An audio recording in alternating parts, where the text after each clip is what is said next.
Uh-oh. Gotta put a fade in that. What's going on, everybody? Why is my chair so high? My camera is low.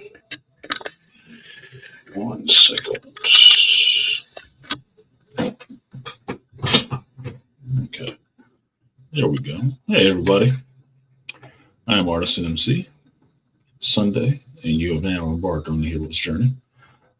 Like, share, subscribe to the channel. I would appreciate that. And if you feel so inclined, a little banner going across the screen right now is for you. Donate to the channel if you support what I do here. So, how's everybody?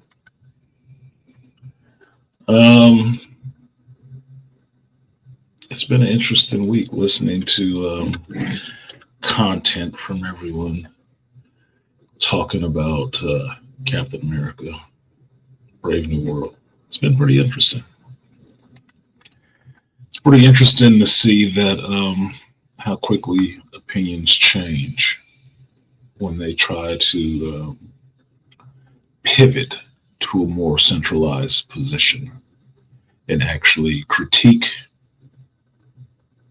a piece of work on what's in the piece of work and not all the bullshit that they want to put on the piece of work. I heard a lot of things.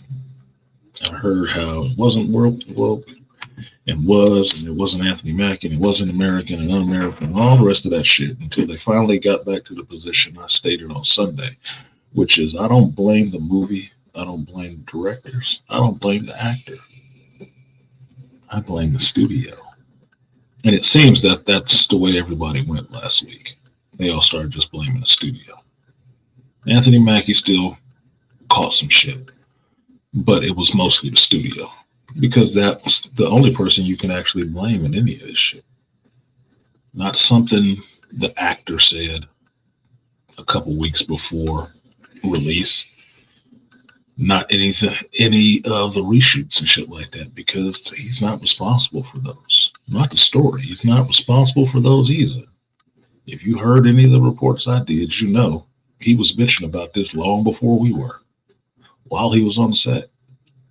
So all your problems that you have with the script and what it is does not fall on his footsteps.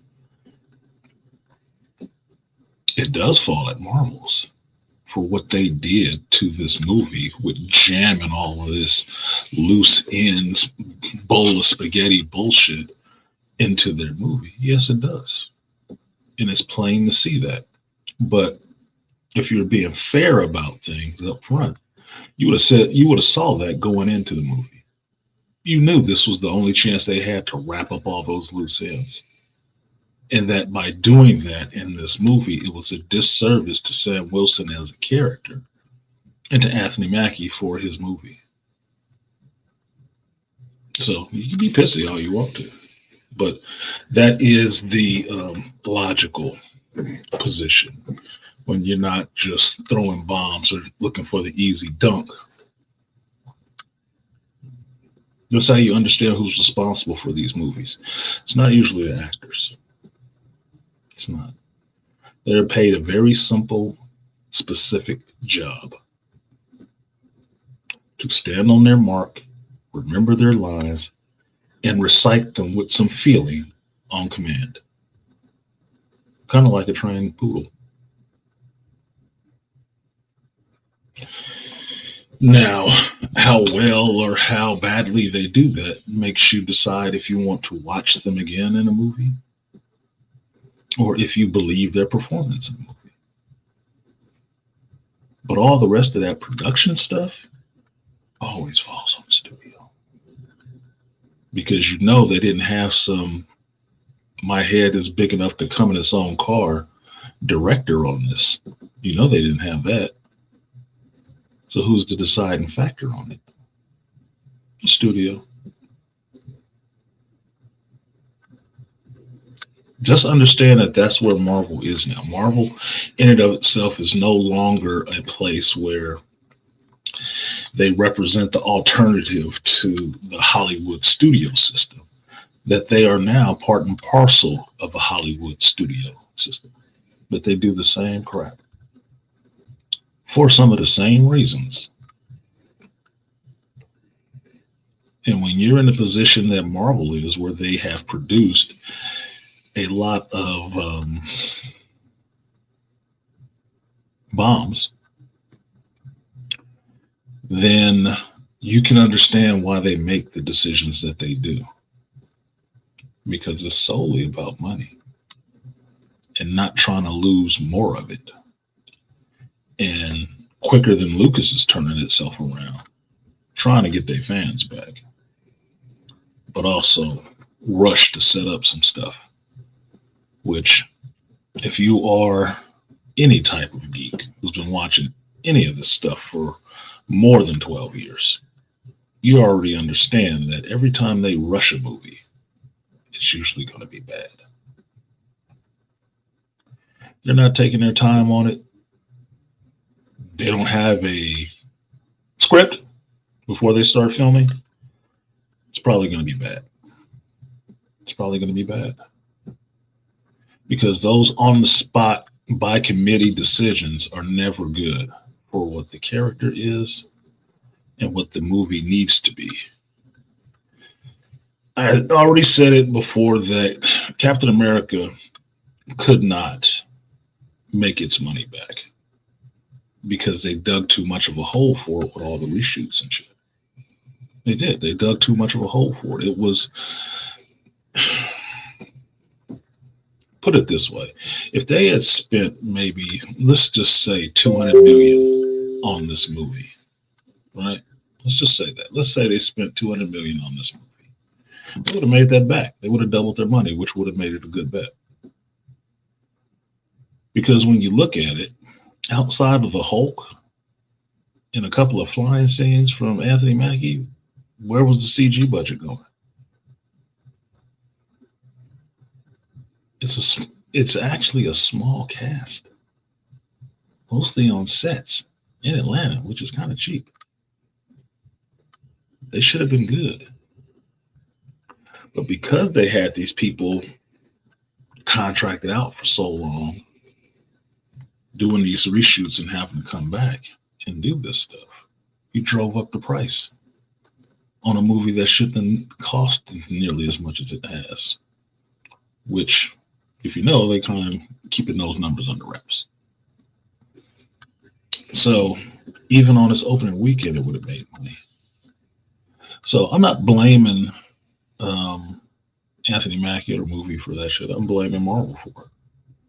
Because that is the one who has the most responsibility and the final stop on all these calls. The only person over Marvel is Disney. Now, I'm not going to say that Disney didn't give a damn, but this has more of the Marvel fingerprints on it than the Disney fingerprints on it. The only thing I can see in this movie that was a Disney fingerprint was Ruth Becerra. Everybody else that saw the movie was asking the same thing. Who is this little girl? Now, I understand she had a medical condition that caused her not to grow. Condolences. You have my sympathies. That don't have shit to do with the casting director figuring that this was the smart move.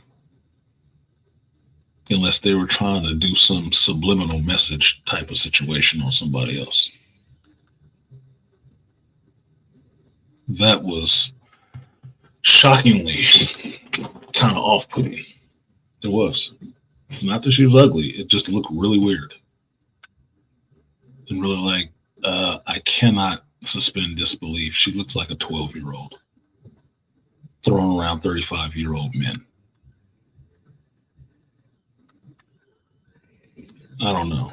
You give way to size and speed in martial arts, but her with that, no, not buying it at all. Not buying it at all. Now, if they had cast her in Wonka or some shit like that, then I would have bought it. But this wasn't Wonka. This was Captain America Brave New World.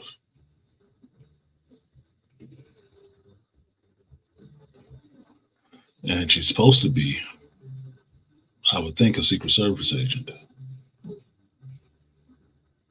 A gun is an equalizer, but everything ain't coming down to you using a gun. It's off-putting. So it's nothing against her. I just thought the casting for her was kind of messed up. It was. I don't know. You could have picked somewhere else to drop her in if you just wanted to find a role for her. This probably wasn't it. So, with that, I thought it was very interesting how everyone jumped out of their skin to shit on the movie. And while everyone I talked to who went and saw the movie thought it was all right or good, didn't understand some things that were happening, but these are regular moviegoers. Right? And I understand that's the key word there, regular moviegoers. These aren't people who are sitting there on Disney Plus watching Falcon and the Winter Soldier. Maybe didn't watch the Eternals because the Eternals was a hard sell. Even with Selma Hayek, even with Angelina Jolie, even with Brian Tyree Henry, even with Gemma Chan. Everybody that was in that didn't help the movie any. It was too many goddamn characters, for one. And most people didn't know who the hell the Eternals were anyway. Even some comic fans. So that was a hard sell. But because you made a mess in that movie, you had to clean that up in some kind of way, because everyone has been asking the same question since then. What about that damn Celestial hanging on the damn planet? You know, the one that was emerging from the planet? What are we doing about that?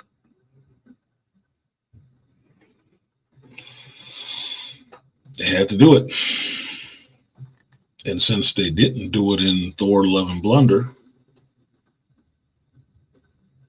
I guess, you know, Sam will have to jump on that grenade, along with making sure they reintroduce some Incredible Hulk characters that they might want to use later on when they do a World War Hulk movie.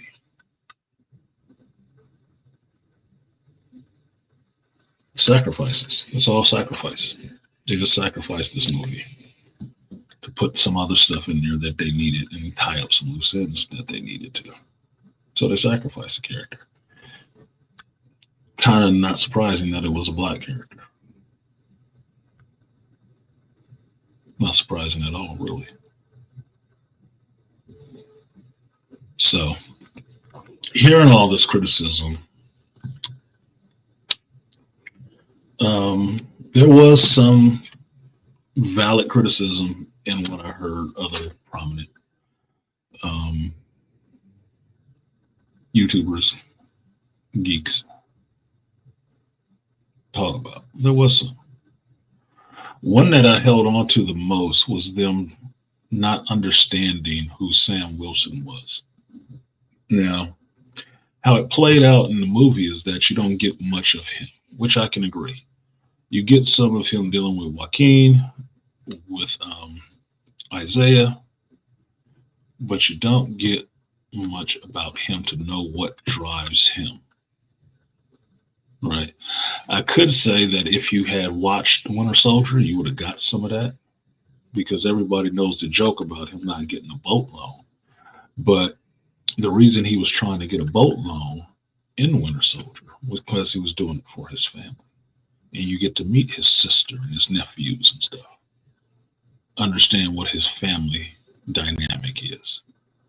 Or if you had ever read the comics and gave a damn about Falcon, you would have known some of his backstory. So even though this movie should not have to do all that heavy lifting, it should have gave you more about why Sam did what he did. I can agree to that. I can. It should have gave you more about why he does what he does. Not just that he does, but why he does it. You're missing that core, that spark, that reasoning to understand why you would go to bat for this guy, why you would believe in him and follow him. Not just because he does the right thing, but why does he do the right thing? What's behind over that? And, it was explained simply that way about understanding that before Steve got the jab, the super soldier serum, he was just a scrawny kid fighting bullies in New York. Not winning the fight, but not wanting to back down from a bully. He would still go. Win or lose, he would still go. So it endeared you to Steve Rogers in a way of seeing him as the underdog or seeing him as yourself, the smaller person going up against something larger than himself and still having the guts and the temerity to stand up and fight against it. Him getting a jab just intensified what he was. It made him able to still fight against that. And he still ended up in the same situation. What you saw Steve Rogers as in the first Avenger, his introduction, his swan song in Endgame was the same thing. He was beaten up, his shield was broken, even with the super soldier serum in him. He had to stand up to a big ass bully and everything else he had with him. And he still stood up on his own and was going to go out there and fight the good fight, knowing damn well he's going to lose, not just the fight, his life. And that's why you back Steve. That's why you believe in Captain America. That is the hope of Captain America, that you would have that kind of integrity, temerity to still stand up against unbelievable odds and still hold your nuts and stand up. It's a good story. I like it too. Like I said, I don't hate Steve Rogers. But when it comes to Sam, you don't have that kind of thing. You don't. And that's them doing a disservice. And I say them being Marvel, of doing a disservice to their character and not giving us that. So yeah, I can agree. It's hard to know who exactly he is. You've seen shades of it in little areas, but you don't have Sam Wilson's overarching idea or story in that way. You don't. Now, I will offer a caveat here to understanding that.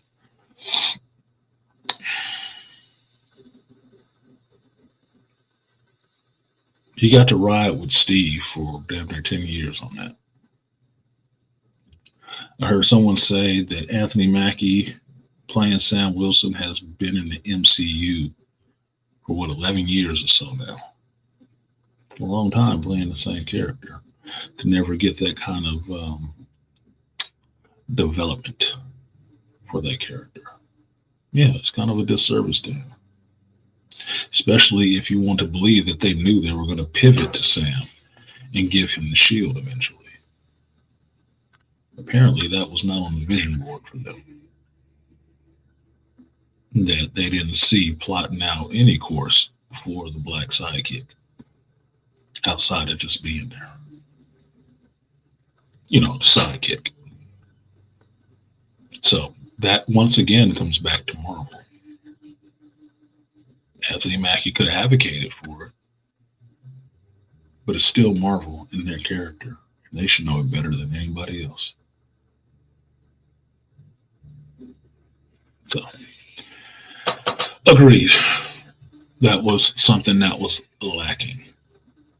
And this should have been the movie to show something like that because I heard from other content creators way better pitches for this movie. Rob from Comics Explain had an awesome pitch for what this movie would have been, which is partially in the direction that I would have went. Focus on Sam and Isaiah. That should have been the focus completely.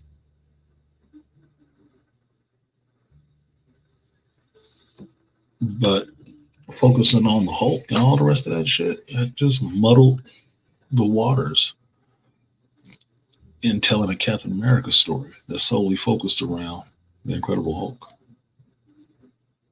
Now, I'm a Marvel Comics fan, so I don't necessarily care about people having shared villains or fighting a different person that they don't usually fight. It happens.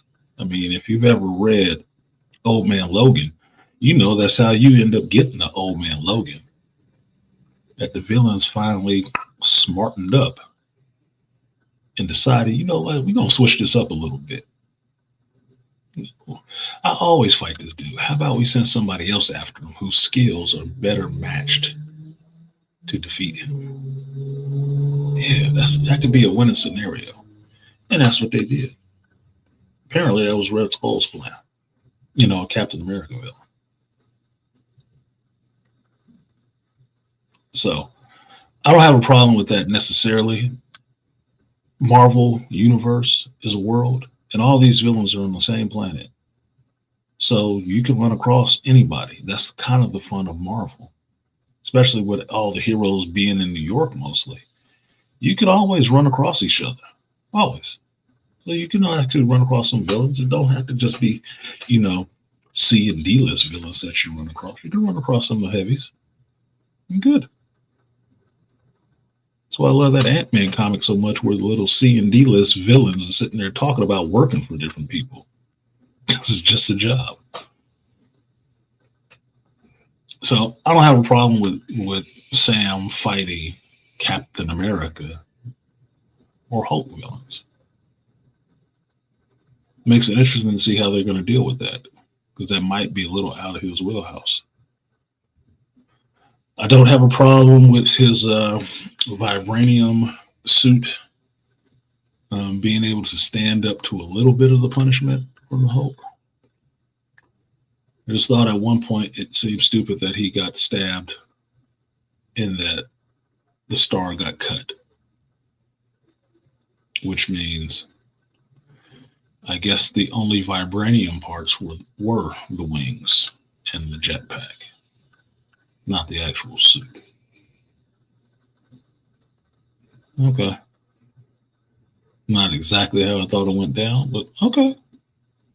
All right. Fine. Because unlike the Black Panther suit, Sam is not reflected energy off of his suit. He's reflected it off of his wings. So that's kind of a key indicator. The other thing I didn't have a problem with was him throwing the shield. Vibranium is durable, but it's light. That's why you put it on a shield. You don't necessarily need superhuman strength to throw it. It's not super heavy. Just saying. Remember John Walker, no super soldier serum, who was around there with the shield and throwing it? Rhodey, no super soldier serum, handled it. It's not that damn heavy. It's a fucking frisbee. You might not throw it as hard as Cap does, but you can still throw it regardless. Okay.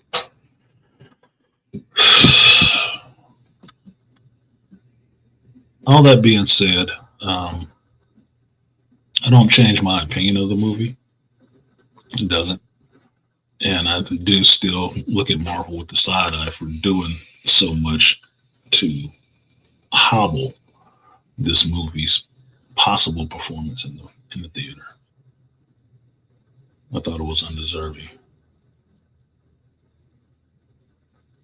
That if you actually took your time and had a plan to follow, It could have been a better movie. That's why it was just good to me. I didn't say it was awesome. I didn't say it was great. I just said it was good. I was entertained, which I was. But you know what? I just watched Beast Games. Just finished watching Beast Games this morning. And if you guys have not seen Beast Games on Amazon, you know that it is a show by a YouTuber, Mr. Beast. And I just watched people lie, deceive, lead astray each other for the chance to win $5 million, or to take $1 million right now to turn on these motherfuckers. It's human nature, man. But watching that, as much as I deplore actually getting to see how people fuck each other over for money, I know it happens. I'm not an idiot. I live in this world. I just don't like it. I really have a problem with it. Watching people do that was entertaining. So I say that to say this. It's funny what I can find entertaining. I found Captain America entertaining. I found it entertaining that this dude just got this chick to get eliminated from a game so we can get closer to winning $10 million. Because he got in her ear and told her some shit like, yeah, she's going to come after you. And got her eliminated. So he playing a good mind game on her. And now he tried the same thing with the next chick that he was just going against. Got her eliminated too. I was like, this is a shrewd motherfucker, boy. He working these chicks. They ain't got nothing for him. They're not on the mental playing field like that. I was entertained. As much as I don't like it, I was entertained by it. I watched all 10 episodes. So it's entertaining to see people's truer natures come out. Just like watching this Captain America movie was entertaining to see these commenters' true natures come out. Man, the truth, I like seeing that shit. Because then you know what you're dealing with. So, like or dislike the movie at all, it's reaffirming to see people's position on it because you know who you're dealing with. You should if you pay attention. But maybe it'll all be forgotten by the time the next movie comes out. Just saying. So, like I say, I agree. Sam needed to be a bit more three-dimensional in the flick. He needed that. He needed to know more. And that's where I can say I don't know if I'm being rational and logical, just being honest about it. I don't know outside of being a military officer or in the military. I don't know what drives Sam. I don't.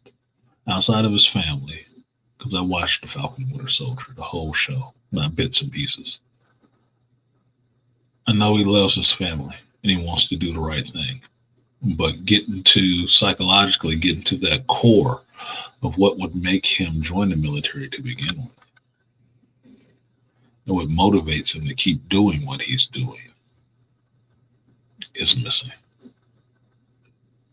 That's the golden kernel that's missing, that inception point. Because if I say Spider-Man, you already hear the mantra flowing through your head, just thinking about Spider-Man. And you know that is his impetus for doing everything that he does. If I say Captain America, Steve Rogers, you know what it is. You know his motto. I was just playing Marvel Rivals yesterday, and some of you might have seen me playing it. And I was playing on a team with some other people that I had met playing the game. And one of them was playing Captain America, Steve Rogers. And at one point in the game, he said it. I can do this all day. And we all laughed our asses off. But we knew exactly what he meant when he said it. Because he was serving them up too. He was serving the other team. And you knew what it meant. He whooping your ass. And I can be here. I will be here all day. Serving these box lunches at 2 pieces. So when it comes down to Sam, what? We know what Anthony Mackie's personal catchphrases are. Cut the check, get daddy a sandwich and stuff like that. You don't know that for Sam. You don't really know that for Sam. And look, I don't have a problem listening to people. Like I said, I like listening to people I don't agree with because I will learn something about myself and my arguments. This is how you make your argument stronger. By talking to people who can actually poke holes in them. And while I thought it was good development for that Sam Wilson character that the movie was, to see where he goes next. They're pointing out the fact you didn't know where he started from. When you met him, he's just out there running. Yes, he works with veterans and wants to help them. But why? Was it just because Riley got killed? It has to be something else. Because something got him into the military. Something got him into the military. Something made him want to step up and help Captain America, not just because it was the right thing to do. There had to be some other reason. And you don't have that. So, like I said, I have to agree. Like, yeah, they got a point there. You don't know why. So, what's up, Herb? So, with all that being said, that was what I took from what I heard the last 5-6 days on that Captain America movie. I was insulted at first. I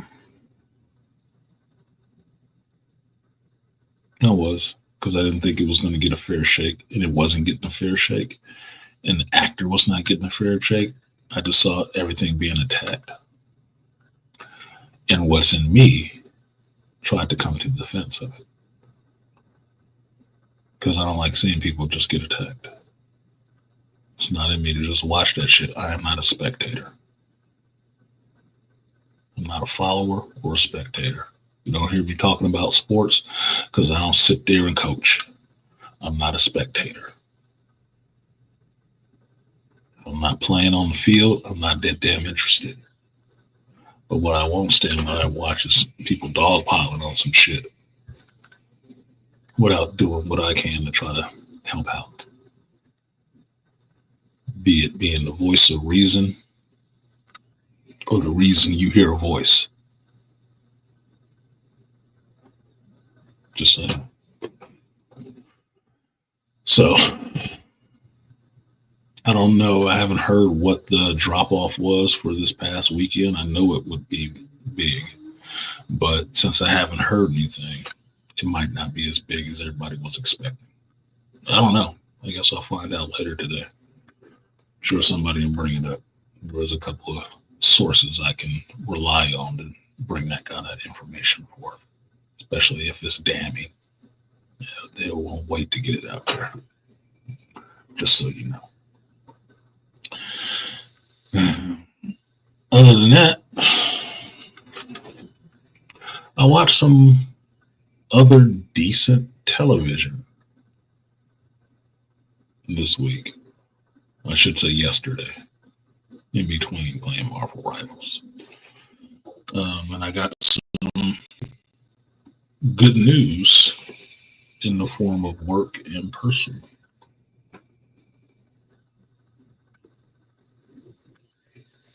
One of which Malika say?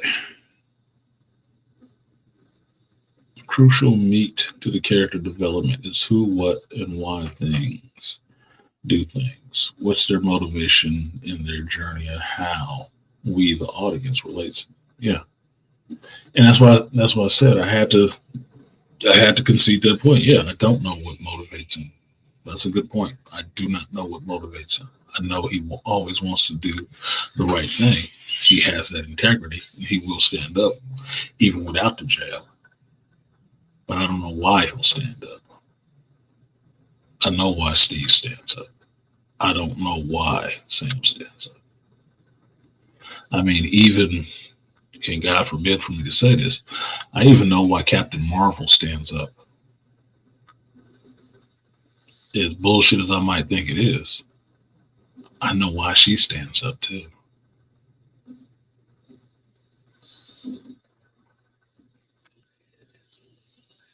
I can't say that for Sam, and that's disappointing. Disappointing as shit.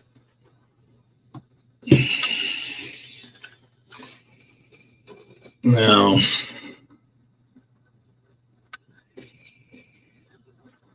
I did watch some good television this week, and one of my favorite shows came back that I have not watched yet. That's on the menu for today. But the other two shows that I watched were Invincible and Friendly Neighborhood Spider-Man. And I can say, with a laugh in my heart when I say it, I am entertained by these two shows. Yeah, that works, right? Um, Friendly Neighborhood Spider-Man, for me, is actually good. It's actually really interesting. And I think it's interesting more from the standpoint of if you know regular continuity Spider-Man stories, it's interesting how this is all coming together and how these pieces work in there. Right? You know, Spider-Man mythos or regular continuity. It's interesting how these pieces get dropped in there, how they're playing with these things. These main beats that happen in every Spider-Man thing. They're just playing with these beats a little bit, tweaking them. The last episode I saw, I thought was really interesting because they work with one of the things, concepts that I love in storytelling is time travel. I love a time travel story. Heist, revenge, time travel, love those. Love those. Because out of all of that, you got to be kind of sharp on the ball to understand what the hell was going on. Yeah. In Friendly Neighborhood Spider-Man, their time travel story did something that I thought was genius, which it kind of wrapped back around on itself.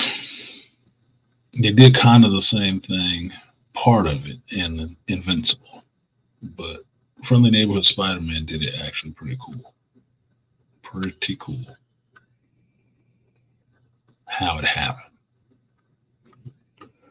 Beyond that, the characters, the motivations,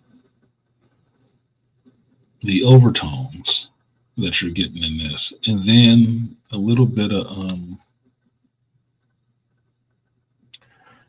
undercurrent of distrust that you have in the story is entertaining. It's very entertaining to see when this will happen and what else is actually going on here. And I think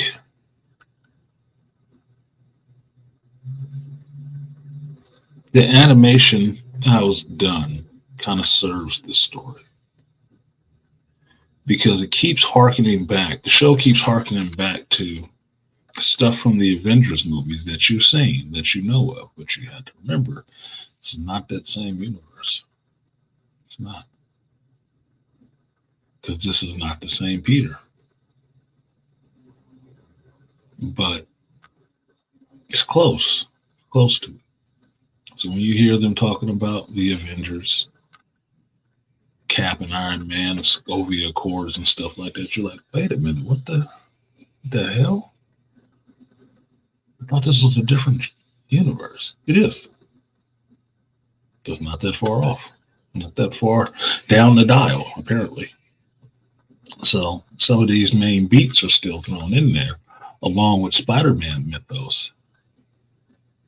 It makes it an interesting show to watch because you don't exactly know where it's going. And when you do think you know where it's going, here's the swerve. Now, the only complaint I can have about the show, as I was thinking about it this morning, was that, eventually Harry Osborn, or excuse me, Norman Osborn, is going to have to break bad. And we'll be back to the Goblin trying to beat up Spider-Man. Right. But this time, the Goblin will be black, which I'm having a problem with in the MCU that they keep trying to make every reprehensible villain a black man. That bothers me a bit.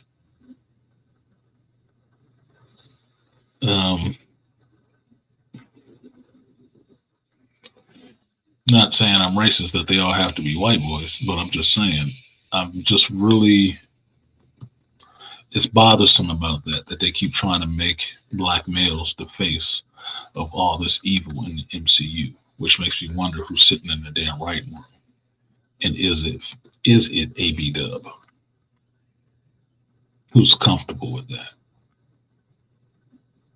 Because apparently everybody else has to be for that to go in there. Because mind you, this show was made before the Orange and Chief stepped into office and started slashing and getting rid of this DEI stuff.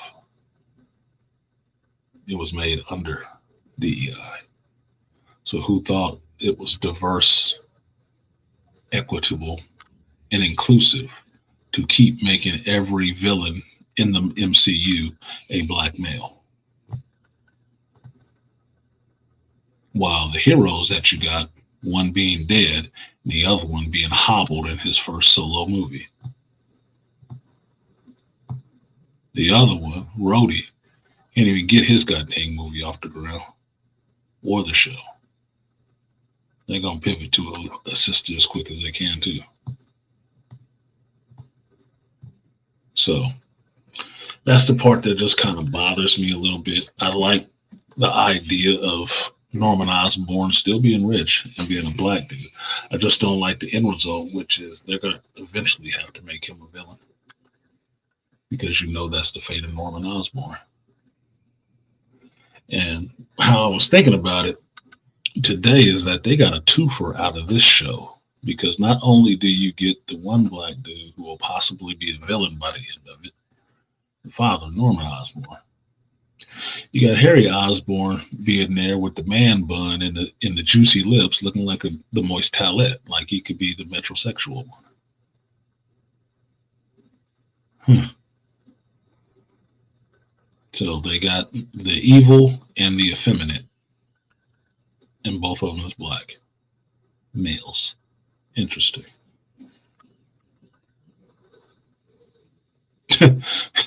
you must have forgot that we're super predators. I haven't forgot that slogan. I know we are not. You know how I know we're not? Because I remember the history of this country, and the super predators have mostly always been Caucasian males. When they talk about all that raping and stuff that went on during antebellum slavery, who was that happening with?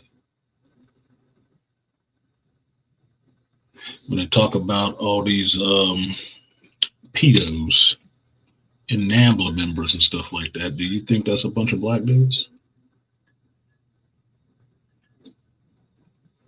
You want to spread it out a little bit more when they talk about all these people sleeping with their students in school and stuff like that. Is that a bunch of black folks? That ain't our deal. We adopt some of that shit from them, but that is not our deal. That ain't been our deal. That's a specific group of people's deal because everybody is on the menu. And that is only something that predators do. That's how they think of everything else. Everything else is on the fucking menu. You can't be the lowest on the rung and the biggest predator at the same time. That makes no sense.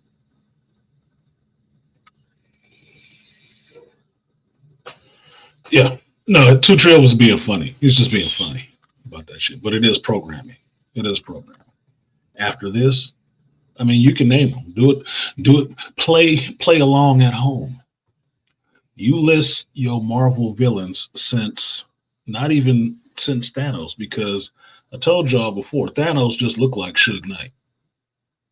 That's all he looked like. He looked like Suge Knight. Down to just a bald head and a wife beater. Only thing they was missing was having them dressed in red and a beard. But otherwise, he looked like Suge Knight. So go through them. Name them yourself. You've seen these movies, right? You've seen all these movies and these flicks. Who are villains? See if you don't see a disturbing trend.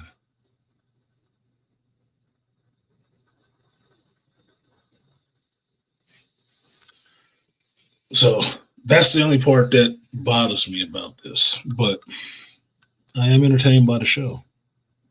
It's one thing to point out, like Malika was saying, the program. It's one thing to point out the program.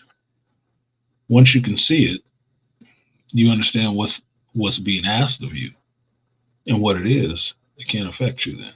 That's why knowledge is power. You understand what somebody's doing. You're not more likely to fall for it. More likely to say, I see what you did there. I'm not buying it. You can keep on doing it, but you can't sell it to me. You're just practicing, I guess. Somebody younger than me, kid, it's an association that they will make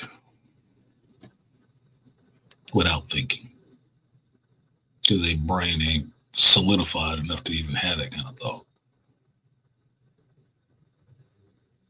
Look, maybe they will. I wasn't a dumb kid. Maybe they're not either. Too True said that's the game, especially since we got Kang. It didn't slip by me that the Council of Kangs was too much for them, even as infinite evil. Yeah, it's a bunch of black dudes. That's how you look to everybody to see your ass. If it's one of you, it might have been 10 of you. Dr. T has talked about this many a time, that psychologically you can prove that people's inherent bias comes out when they see one black person. And even a younger kid will be considered older in their eyes. Even a big kid will seem like multiple people. You ever been to one black dude somewhere and somebody speaks to you and then you hear the term you guys or all of them? They're relating to you like more than one person. So that's how they see your ass. And it's a subtle thing. It's language. It's if you listen to the words that people use casually and everything else. I'm a Sigma about those kind of things. I pay attention to all of that shit. I hear those things. Oh, we got a bunch of people here that want to come inside. It's just me. Bunch of people. What the fuck are you thinking? It's an inherent thing. It's inherent. So, program is there. It's always there. And it comes out. You probably deal with it every day. Yeah. So, Marvel, for me, has a problem with that. Because the black males in lead roles apparently don't get enough development or get sidelined as quick as they can to be replaced with a black female. Or they're just evil and everybody's rooting for them to get killed, murdered, taken down some kind of way. Kind of like Birth of the Nation, right? No, I'm not saying that's what's happening with Marvel. I'm just saying that's kind of what it looks like. Why are you waving the DEI flag?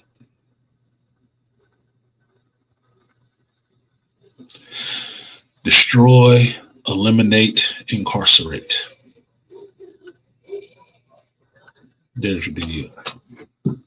Now, the other show that I watched that was good and been good and seriously, not seriously good, but serious and good together is Invincible. And I know Malika wanted to talk about Invincible last week, but the show goes where the show goes, and I had to run my show with what I want to talk about. But Invincible was not far off the plate. Okay, he hadn't escaped, and I can say that the Invincible show is very entertaining and touching on a lot of serious themes. And in a fun way, the characters are growing up a little bit more too, which is fun, dare I say. Um,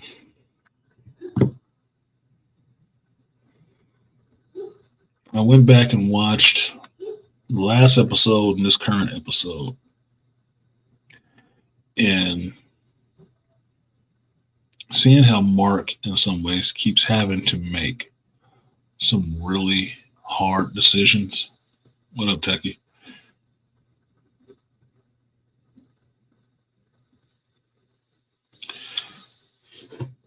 The decisions you have to make is tough to remember that the kid is still young. What is he, 19? Some serious shit he's dealing with. And understanding that and taking the weight of his decisions that he's made while he was being hot headed and stuff like that is important. It does give you a feel for what he's dealing with because consequences are happening kind of quick. Now, one thing I can say I enjoy about this show is that you're getting more exploration of relationships as opposed to it's just people with powers. It's more about relationships this season. And one of the things I saw in it, it is more so about love in relationships as opposed to just superhero fights. There's superhero fights in it, right? But it's more about relationships. The last two episodes were really significant for showing growth in Mark and Adam Eve and his mother's relationship with Oliver, with Nolan and Alan's relationship, and just Nolan as a whole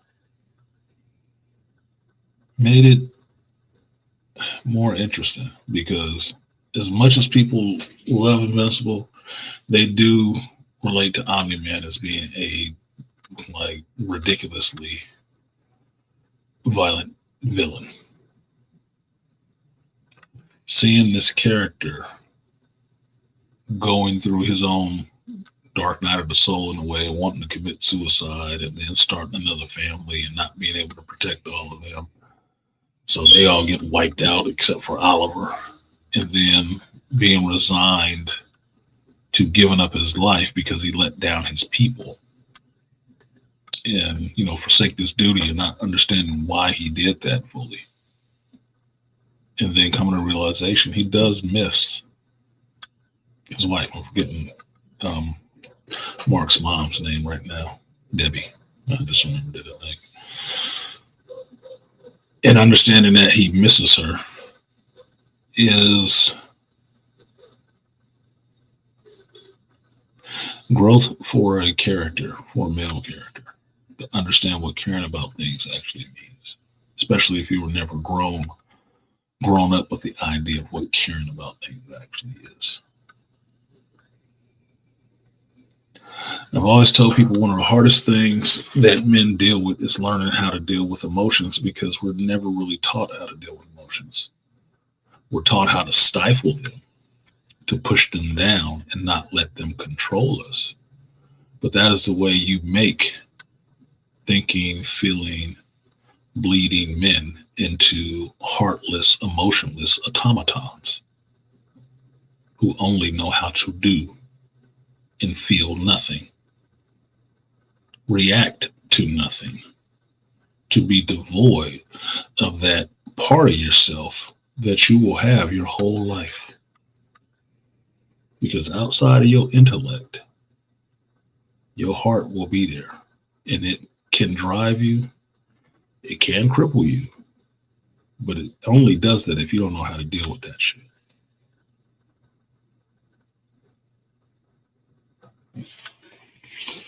So, seeing somebody like Nolan trying to work through all of that when he was never taught how to do any of that shit is what I see as a man's journey, part of his hero journey. Do you know anything about psychology? One of the things I look for is trying to find that perfect balance between your heart and your mind to fully actualize in that sense. Fully actualizing does not mean you cut off half of yourself. That's not what it means. It is that the two sides of yourself are fully integrated and work the best for the whole. Yes, you can be a man without having emotional attachments or any emotional effects whatsoever. You can. You can. I've done it. It's not fun. I don't recommend it. Because for me, at this age and in my mind now, it is a deficit to not be able to emotionally connect with people, to not have empathy.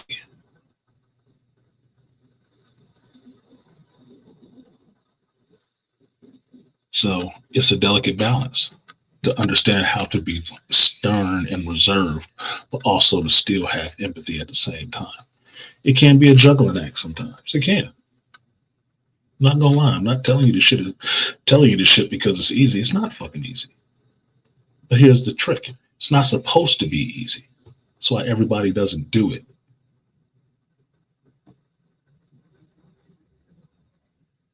So you take your in the context of the show, Omni Man has all the power he could have. He can do anything. He can crush whole cities, people, civilizations, all of that shit. What broke him? Beating the fucking tar out of his own kid. And understanding that relationship is important. And if this little bastard is going to live forever and he doesn't want to see it the same way as me and the rest of the other Viltrumites, why does he care about these other people? He doesn't have to care about everybody else. He does care about you. And in an immortal life, do you want your child hating your guts?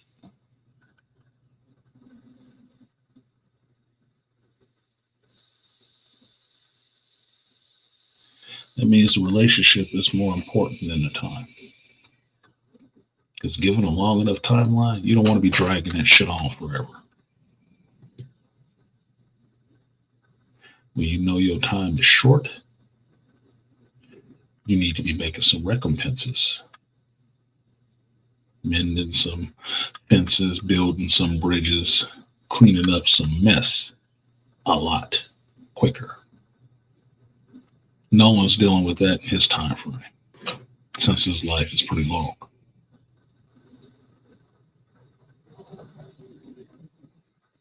Debbie's having to deal with it. Marcus having to deal with it. Oliver's having to deal with it.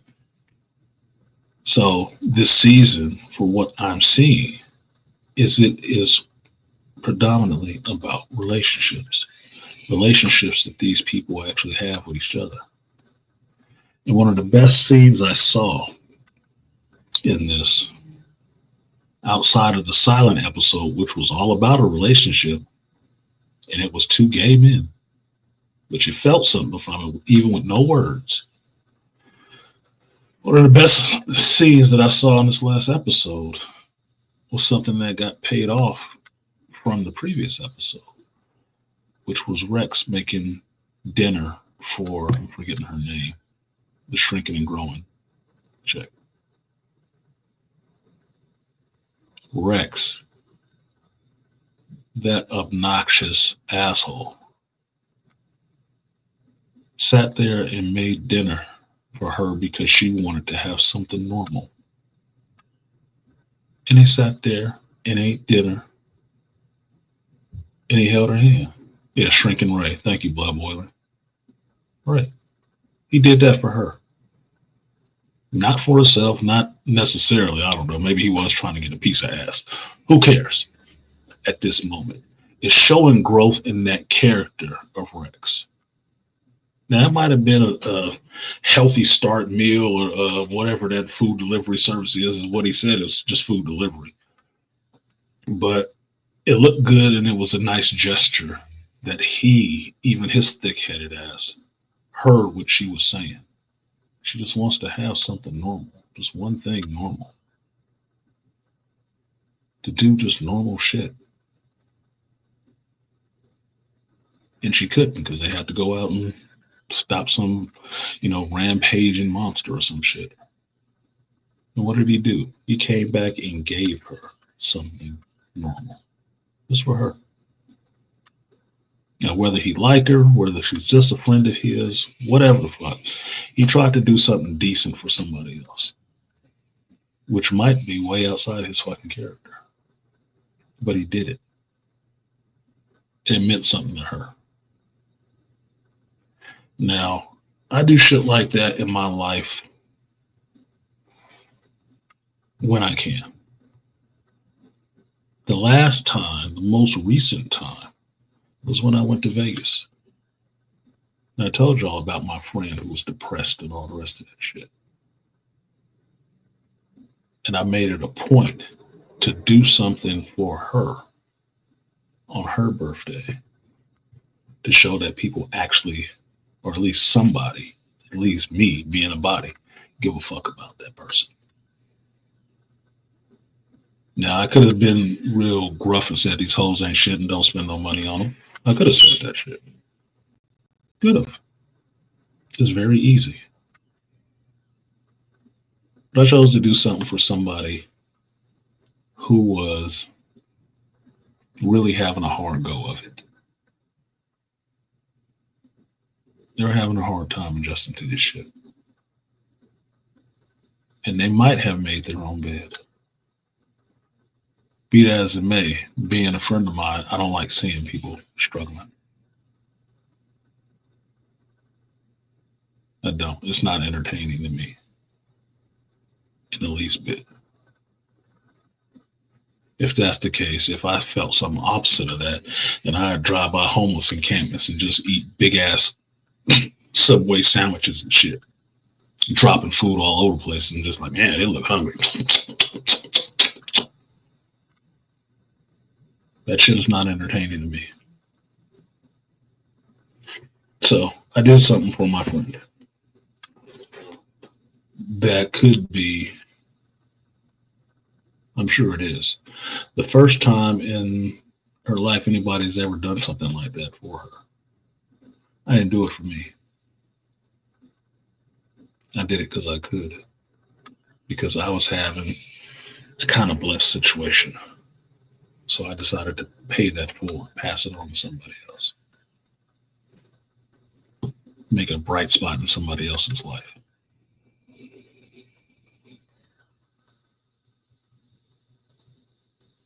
So that's why I like that episode with Rex and Ray. He did something nice for her. He didn't have to. But he did. It was growth for him. So, Invincible is hitting on a lot of levels for me. And that's why I'm enjoying the show. Because, yes, you'll get your superhero fights. You'll get your blood. Everybody wants their carnage. You'll get it. You get some of this other stuff too in there, which makes it a bit more than just a cartoon, a bit more than just a violent cartoon, which I saw Creature Commandos as just a violent cartoon. So I didn't finish watching this shit. Didn't seem much deeper than it. Invincible seems like they got a little bit more going on. So I'm enjoying the show. And to wind it back, just to tell you, the one episode that they had some time traveling, that was rough. That was a rough episode. If you haven't seen that episode, I suggest you watch that episode and see what this Mark is dealing with right now. The knowledge that this kid is rolling around in his head, and I believe he's 19, and having to piece through and figure out is like, he's gonna have to crack. He might crack sooner or later. His body's invincible. I don't think his brain is. Okay, I don't think that's how it works. So, and just as a side note, calling him invincible is a bit of a misnomer because last episode I saw he got bit by a dragon that went through him. He's not invincible. Just marginally invincible. Anyway, that's my spiel on that. Here's the other thing. Something else that I wanted to share with you guys. There are two things right here I'm looking at that I wanted to share with you guys, but I don't think that will matter to you in that sense. But I am kind of proud of these.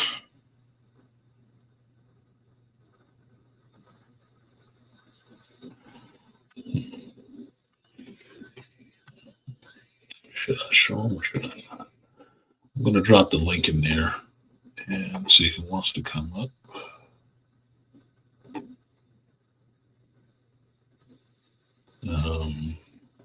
If you have a question, shut that shit, ask it. We can come up on the panel. I know Herb won't be up here because he's doing yard work. But he use that rake, homie. Sunday, you're not supposed to be doing any work. You go to church, you know these rules better than I do, right? Sunday is the day of rest. You're supposed to be sitting on your ass, not doing no work. Appreciate the Lord. Not out in the yard fucking with grass. Just saying. I know the schedule. And you off it. Just saying. So I'll show these. So you guys know, on a personal note, I try to keep the shit about geek stuff, but I just want to share this with you guys so you know what's going on. What did I say? B-dubs in there. He said, Invincible breaks the status quo of superhero genre in both comics and so of the TV series. Yes, it does.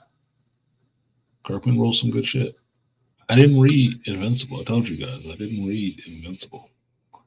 And everything I'm seeing in the show is the first time for me seeing it. So the closer they stick to the actual comic, the better it is for me because I'm getting an understanding of what's in the comic. Because it's gone on for so long, I have not gone back and tried to read everything in the comic. That would be kind of a waste of time. So I'm enjoying the show for what it is, for what they're showing me in the show. And that's what I appreciate. So get this out the way real quick. Shout out to the Malika Me Bang for supporting the stream. He said, peace to you, good brother, on a Thursday. Peace to you, Malika. Appreciate you supporting the stream. Early bird. Give those praying hands. give you. There we go. We got some butts. Appreciate you. Double up. 3 or 4 times. I ain't telling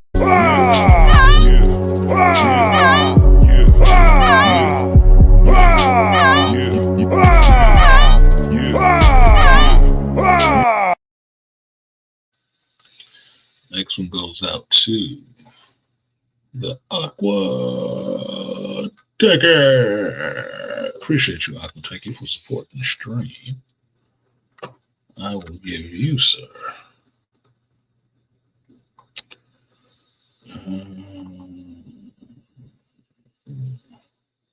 the Red Man. Appreciate you. Oh, yo, I'm doing all right. Yes, sir. I get an attitude when my money ain't right. The team don't want to see me rich. I bet they all back down when they hear the click. Oh, yo.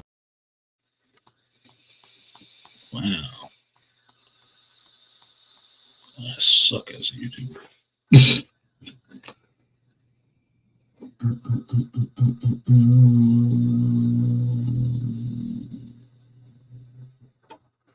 Well, like I say, Alan the Alien needs his own show. I don't think so, because I don't want to listen to Seth Rogen that damn long. I don't. Alan the character might be good in the Invincible comic, but I don't want to listen to Seth Rogen voice that long. And I never felt that way beforehand. Just now, it's just, I don't know what it is. It's just bothering me. I'm kind of past him. Blood Boiler said, Mark lives up to his name, Invincible, not from his power, but the indomitable will. Maybe. That would make his name more metaphoric than literal. We'll see. Still young. Still young. A lot of them other universes, Mark did go bad. So, we'll see. And that's it. So, this is obviously going to be a short film. So, I got something this week. As you guys know, I told you, it's just a personal note. I play on a league. I play on a pool league. And last season, the teams that I was on did pretty well. My 9-ball team took first. My 8-ball team took second. All right. And you know that I'm playing in this league in service of going to Vegas to play in that large tournament that they have. I want to play in that tournament. This is the league, or this is the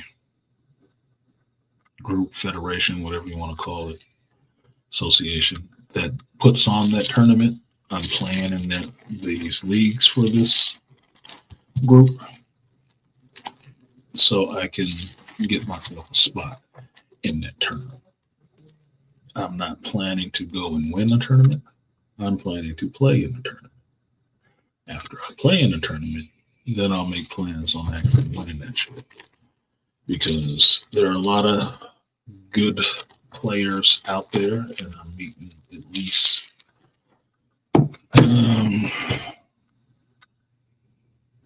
roughly about 50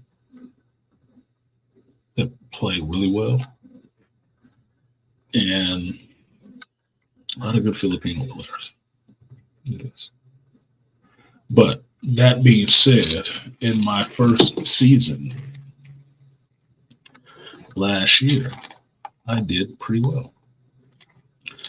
I did so well, in fact, I got some stuff this week that, for one, I knew where I ranked, but I wasn't expecting this. Now, I came in to this league as a skill level 3, right? And I just did that because I didn't understand how the skill levels broke down anywhere. Was it by time you've been playing the game? Was it by age? Was it by what they think you are? I didn't fucking know. I just gave it as a 3 because it's like middle of the road. All right. So, in my division, for my skill level, last year, I took MVP. And because of that,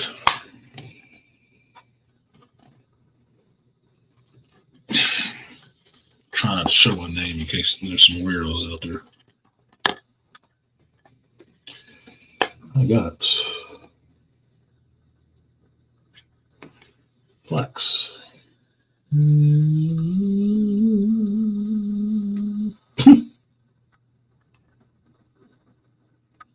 a wiener. So, last week when I played, to cap off my shitty play that I was having, I got 2 Plex. And I got 2 MVP plaques. And what it says, APA Solano County, for my team, the Beatdown Crew. That's my 8-ball team. 2024 fall session, skill level 3, co-MVP. Who else got one? Oh, I know who else got one. And for my 9-ball, Charlie's Angels, shout out to Captain Chuck, got an MVP for 2024 fall season, skill level 3. So, for all the skill level 3s, I did pretty damn good. Right? Now, this is just 2 plaques before getting our first place one for the 9-ball team. We have to wait till everybody's back because we got to take pictures and shit like that. But when everybody's back, week after next, we'll get the plaques for that one. And I got to pick the design on that plaque, so I'm waiting to see that one. I actually like that one. This one was a surprise, and I was playing kind of terrible when the league captain brought it in. I was like, what the fuck is this? I don't see this shit. I'm fucking terrible right now. So that actually made that night kind of memorable. The other thing that I got that I didn't, there's no plaque for it, but I got a badge, or patch, I should say. It's a patch. And the patch is says that I beat a 7. And what that means is at my skill level currently, which in 9-ball I moved up, so I'm a 4. I might move down to a 3 because I've taken some losses the last couple of weeks to people who should have fucking lost.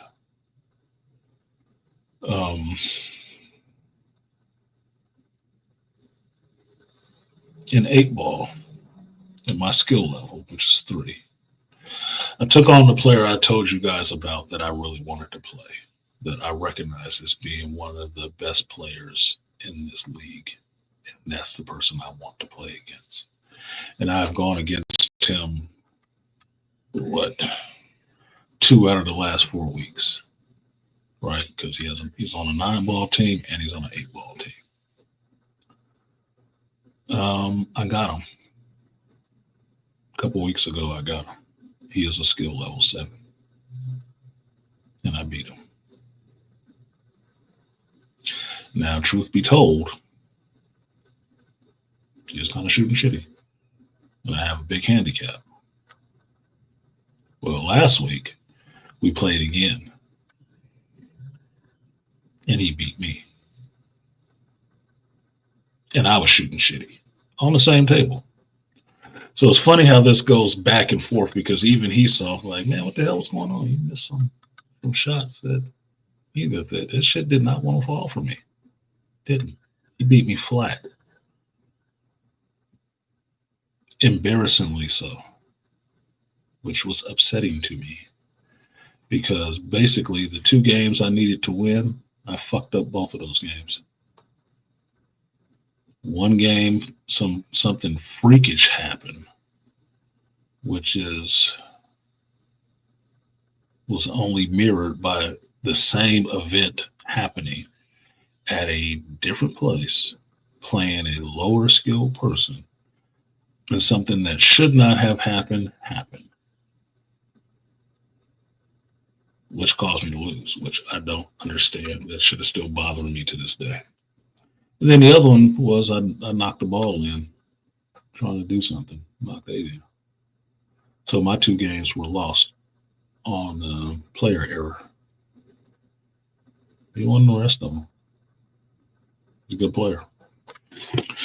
Now, while that was embarrassing, and I wasn't worried about playing him when I got on the table, that loss was embarrassing. It's a race.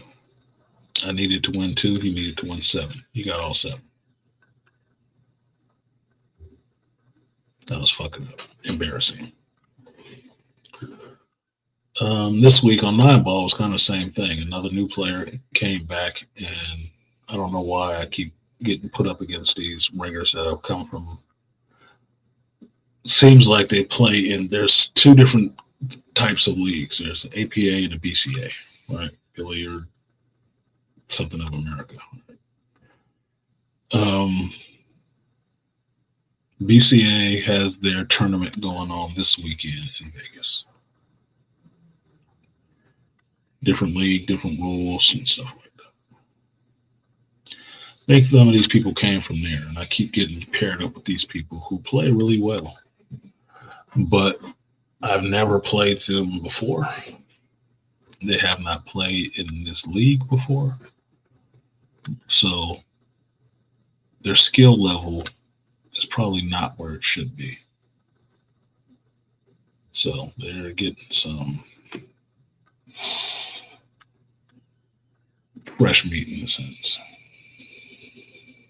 So it is what the hell it is. I have to beat who's ever on the table with me. That's why I never worry about the shit necessarily. I just need to know how many points I'm playing to or how many games I need to win. But I played kind of bad when I did really good in practice, which means I'm having a disconnect somewhere. Or the luck is not right with me like that. So it pissed me off. So getting those was kind of a high spot, made me feel a little bit better. Not a lot because I was sucking. But it was nice to be acknowledged for being a new player into this league for the fall. And this is what I pulled out from that first season. It's pretty good to be acknowledged. It just means you got a target on your back. Now people will recognize who you are and that you can play. So they come forward. Which is fine. It's fine. It's the game. So thank you, Malika. Congratulations. Appreciate that. I do what I can. And when I can't, I do something else. Now, the other bit of personal news for you guys is there are never losses, only lessons. They're both. In every loss, there is a lesson. In every loss, there is a lesson. If you pay attention to it and learn from it. What I learned is from at least 2 of them,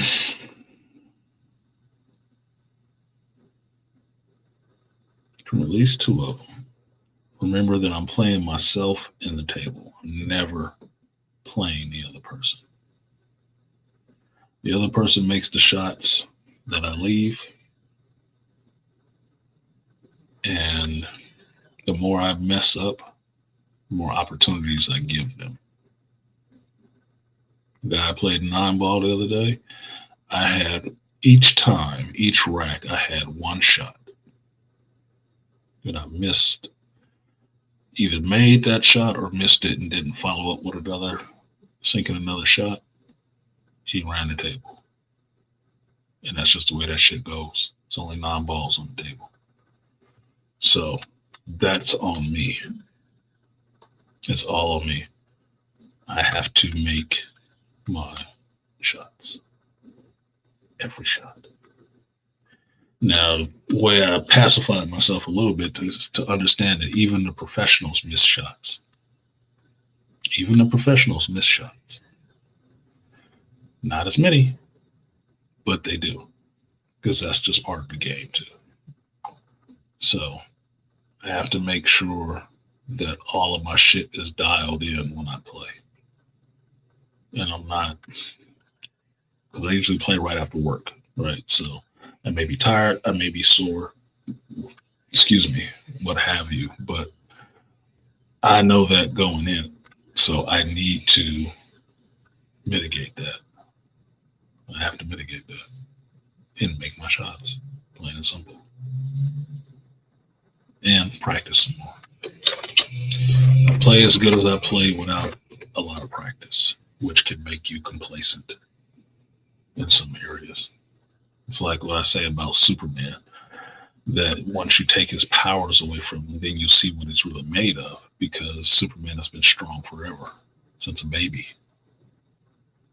So him feeling pain is a little different than a regular person feeling pain who's always fallen and scraped their knee or some shit like that. It's completely different. Does have a plan for that. Nowadays he does, but initially he didn't. Getting his ass beat was something new for him. So he has to practice to mitigate that. Same thing with me. More game, more time, more dollar than there. That's it. So tonight, there is league going on, and I said I would play. So I might start playing Sunday nights too. So we'll see how that works out. The other thing is, the last personal note, week after next, the 9th, I will be going out of state again for work. And I'll be back in Georgia helping out another base. So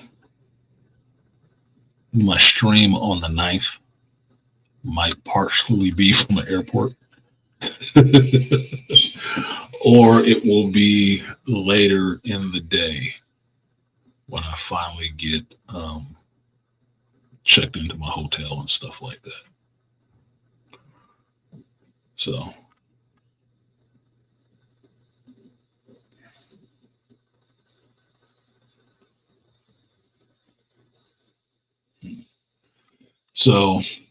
it's another opportunity to do the same thing I did last time, which is go and help another site, help them out with my skills.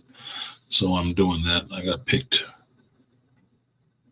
to go and do that. So the same deal as before.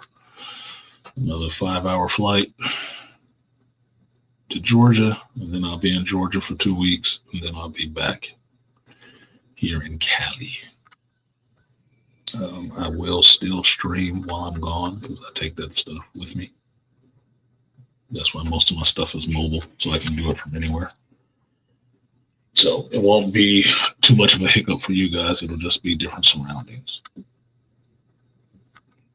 Just what it will be. So could have not told you about it, but I figured I'd tell you because it might mean something to some of y'all. So I'll be closer on the East Coast. I might look for some of y'all. Then what kind of vehicle they get me. And that's it. That's it for that. So I put the link in the chat. What's the good, Beast? I guess nobody wants to come up, so I can end the stream at the 2-hour mark, apparently. Just good. There's the link again. Beastly Nurse. What's going on? What's going on, Beast? I thought you was going to jump on yesterday, but you didn't. I was having some fun playing Johnny Storm and the Thing on Marvel Rivals.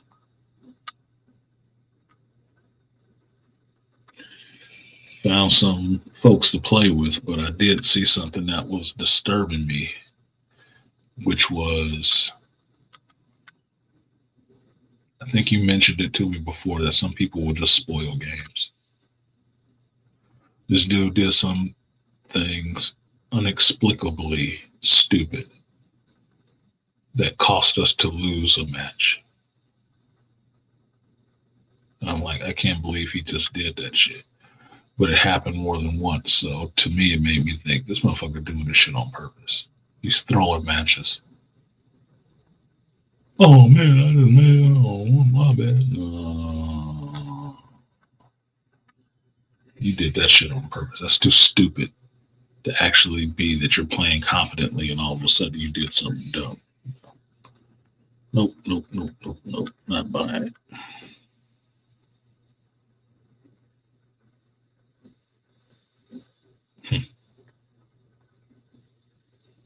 So no.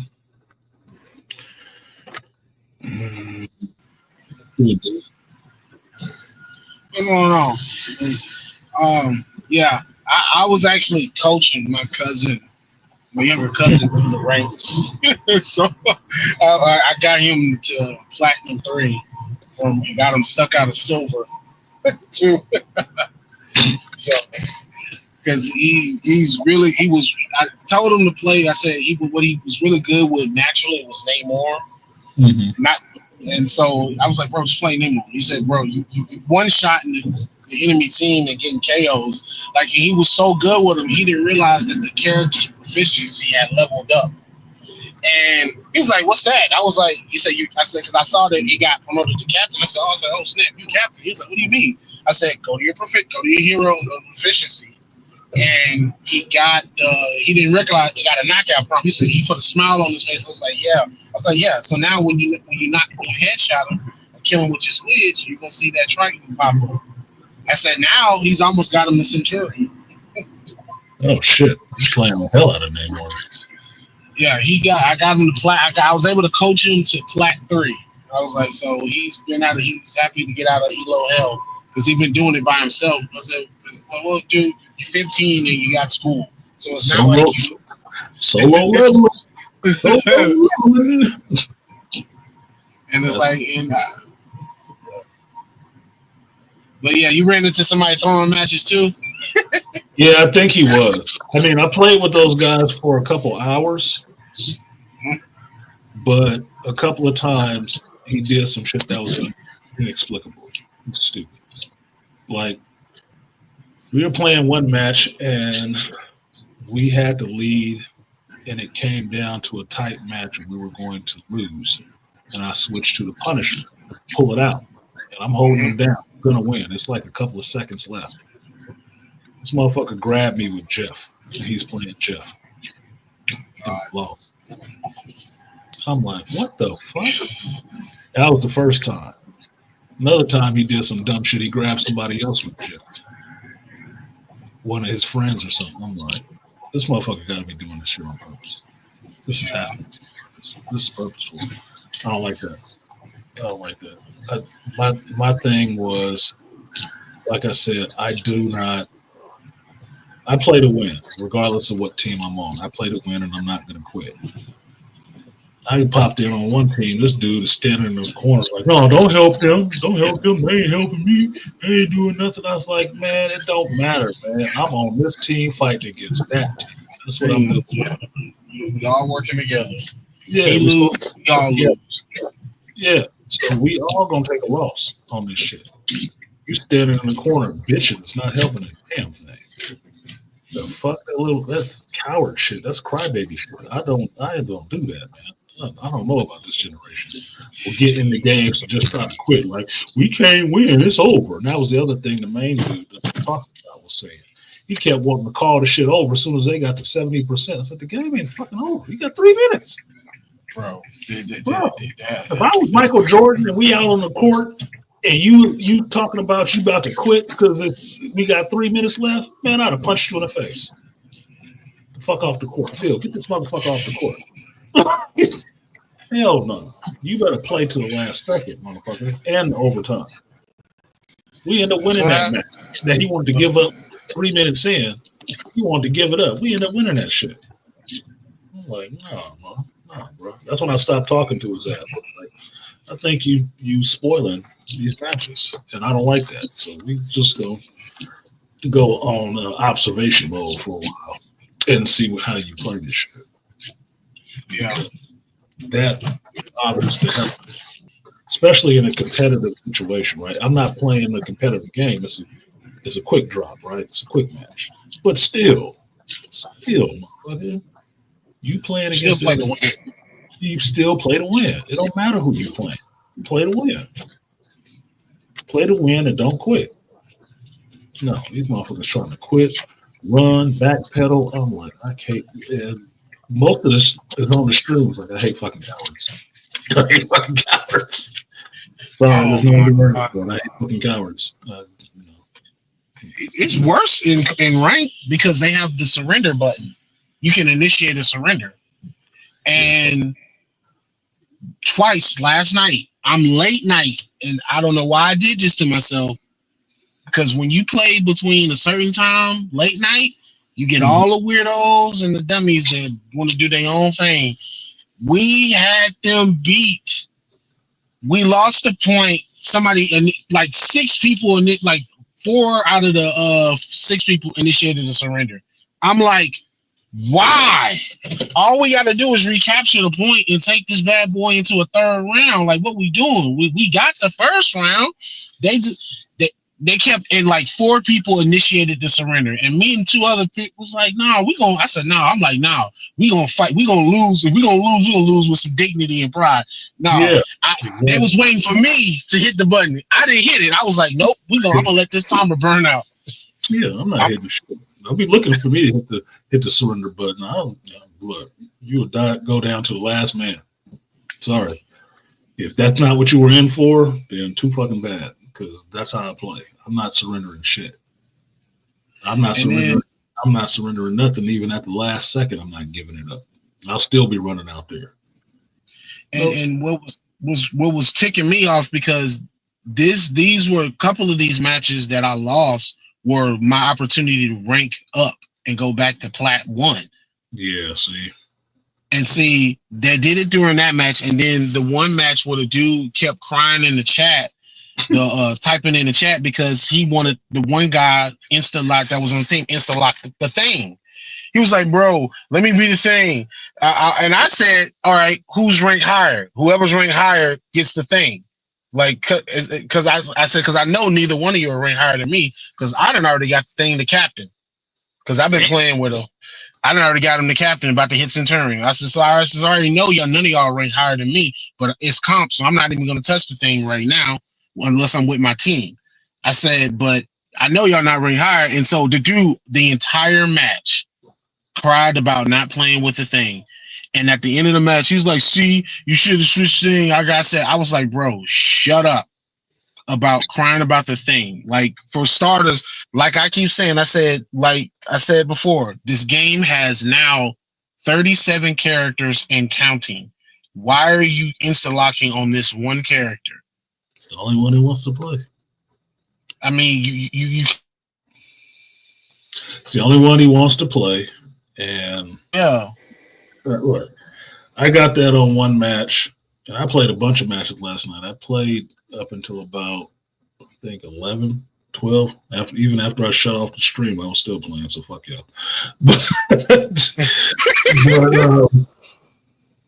No, I played it for a while, working those characters. I haven't had one of them break night yet, so obviously I'm terrible at them. It's just because I miss a lot. That's what I look at my percentages.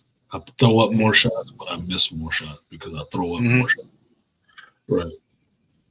But I didn't insta-lock any character. I mean, I would go for the thing. If somebody had it, I'd go to Johnny. If somebody had that one, I'd go to Sue. I just move around. And playing with that other group of dudes, hearing them talk about, the characters they play and stuff like that was interesting to see how these people fucking think. Like, you are only fixated on this one thing? You don't even know these goddamn characters. They don't even know characters. I'm like, How did you even find this game? Just because it's a fighting game? I don't get it. So that's why I keep thinking these are Fortnite players. These are for this Oh, because I they tell should them. be here too. Because my biggest gripe, and I said this on somebody else's stream because they were streaming while I was playing, Mhm. is you having issues with the meta. And like one of the things in comp is like this triple healer shit that you got to deal with. Mhm. Well, because they get 3 healers, they can't stop them. And last season, and what I pointed out on the stream, I said it's because it's the issue with the back line, and nobody wants to play a character that can specifically attack the back line. I said, i.e., Black Panther, who was 100% flank. Murderers. Who is playing with Black Panther? Who's playing with Iron Fist? How many really good Psylocke players do you see, or Magic, or Wolverine? Like nobody wants to. They didn't buffed Cap again to where now you can hold his shield while you're in the air on retreat, while you're jumping, and it even throws Yeah. a lot faster. I Yeah. said so they done buffed him. I said because nobody plays with the characters that can actually dive into the back line and tear everybody up. I said it's the same issue that you had with season 0, the first season, where they had to nerf Hawkeye and Hela. Now they didn't buff them back up because nobody was playing with them for this season. To where they both basically had one shots. And I said, well, the problem is nobody was, and I get it. Season 0, new game, new characters, everybody's still learning. But at some point it should click. Hey, maybe I actually might need to play a frontline fighter or somebody that can dive into the back line and tear them up. Maybe I need to play Mr. Fantastic, who is a brawler, who you can have on your front line because he's tanky enough and strong enough to go toe to toe with other people. People don't want to play those characters. They want to sit in the back and shoot. This is why I'm annoyed by people that play Squirrel Girl, Moon Knight, all the Punishers that don't, and the Punishers that don't, and then the problem is it's not so much that you play with them, is that you play with them out of position. Yeah. You're supposed to be in a distance high. Running into the front of the damn battle. I had to tell a dude that playing the Punisher. I wasn't even playing the Punisher at that point. But I told him, like, Punisher, stop running on the front line. You're supposed to be back with range. Take out the flyers. That's your job. No, he want to be right in the middle of the mix. Like, nigga. Or at least burn down any of the Magnetos and the Strange. Like if you burn down their shields, guess what? Oh, it's free turkey. I was like, bro, what are y'all doing? Yeah. Like and that's the thing I was telling my cousin, because when he's playing Namor, he'll throw the whale and then want to run jump down. I'm like, stop. You out of position. Where you are, you had clear shots of everybody. All you had to do was, because he just did it earlier, I said all you had to do was pick everybody off that got stunned by your well. You did not have to jump down. He jumped down and got vaporized by like 3 people. I said because you jumped down instead of keeping high ground and just pick them off with the Triton.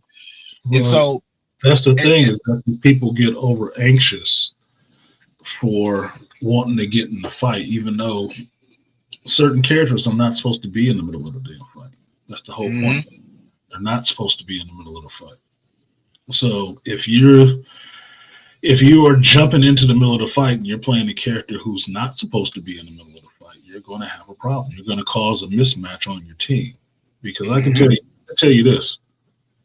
The thing I was seeing the other day that was working really well, which people was actually playing a team, these motherfuckers had the Thing and the Hulk running together side by side. They was wiping the fuck out. That two Vanguard setup was killing us. And then the other one was Black Panther or Spider-Man in the backfield. Yep. Black Panther in the backfield was a menace. Nigga, he was and I'm playing the Punisher trying to hang back. He was right there, man. Every time he was coming. You up. Shit. This motherfucker. You heard the vibranium force field go. You heard, and then you heard tremble before boss. I heard that spear coming. I saw him jumping on rooftops and ducking and dodging. I'm like, holy shit, this motherfucker coming. And it's crazy, and so. But I tell people, and like I said, where a lot of that comes from, though, where people not wanting to play with those characters, is they listen to a lot of these streamers and these YouTubers that play the game, and it's like y'all got to stop listening to your favorite streamer and the higher people because they say it doesn't work in the higher ranks. I said, and then what happens is and I told people, like I said, that's why you ran into this triple meta, because what happens is people take these streamers' word as gospel, and so people don't want to try. They're going to play the characters that they think they can win, and when they're not winning, they're stuck at their rank is because you're not trying something else. You're still, the literal definition of insanity. You're doing the same thing. You're going back to the same characters, and it's probably like, well, maybe we need to switch off and go this character, because I've done that in comp where I said, you know what, let me go back to my bread and butter. Let me go back to Magneto and make the entire team I'm walking them down, shield, iron volley, and pushing them back. They all switched like at least 3-4 times. I said, damn, they all switched. See, I just talked about that with my teammate on a Thursday night shooting pool. It's an older cat, black dude named Al, like ex-military and stuff, right? And we're on the same 9-ball team together.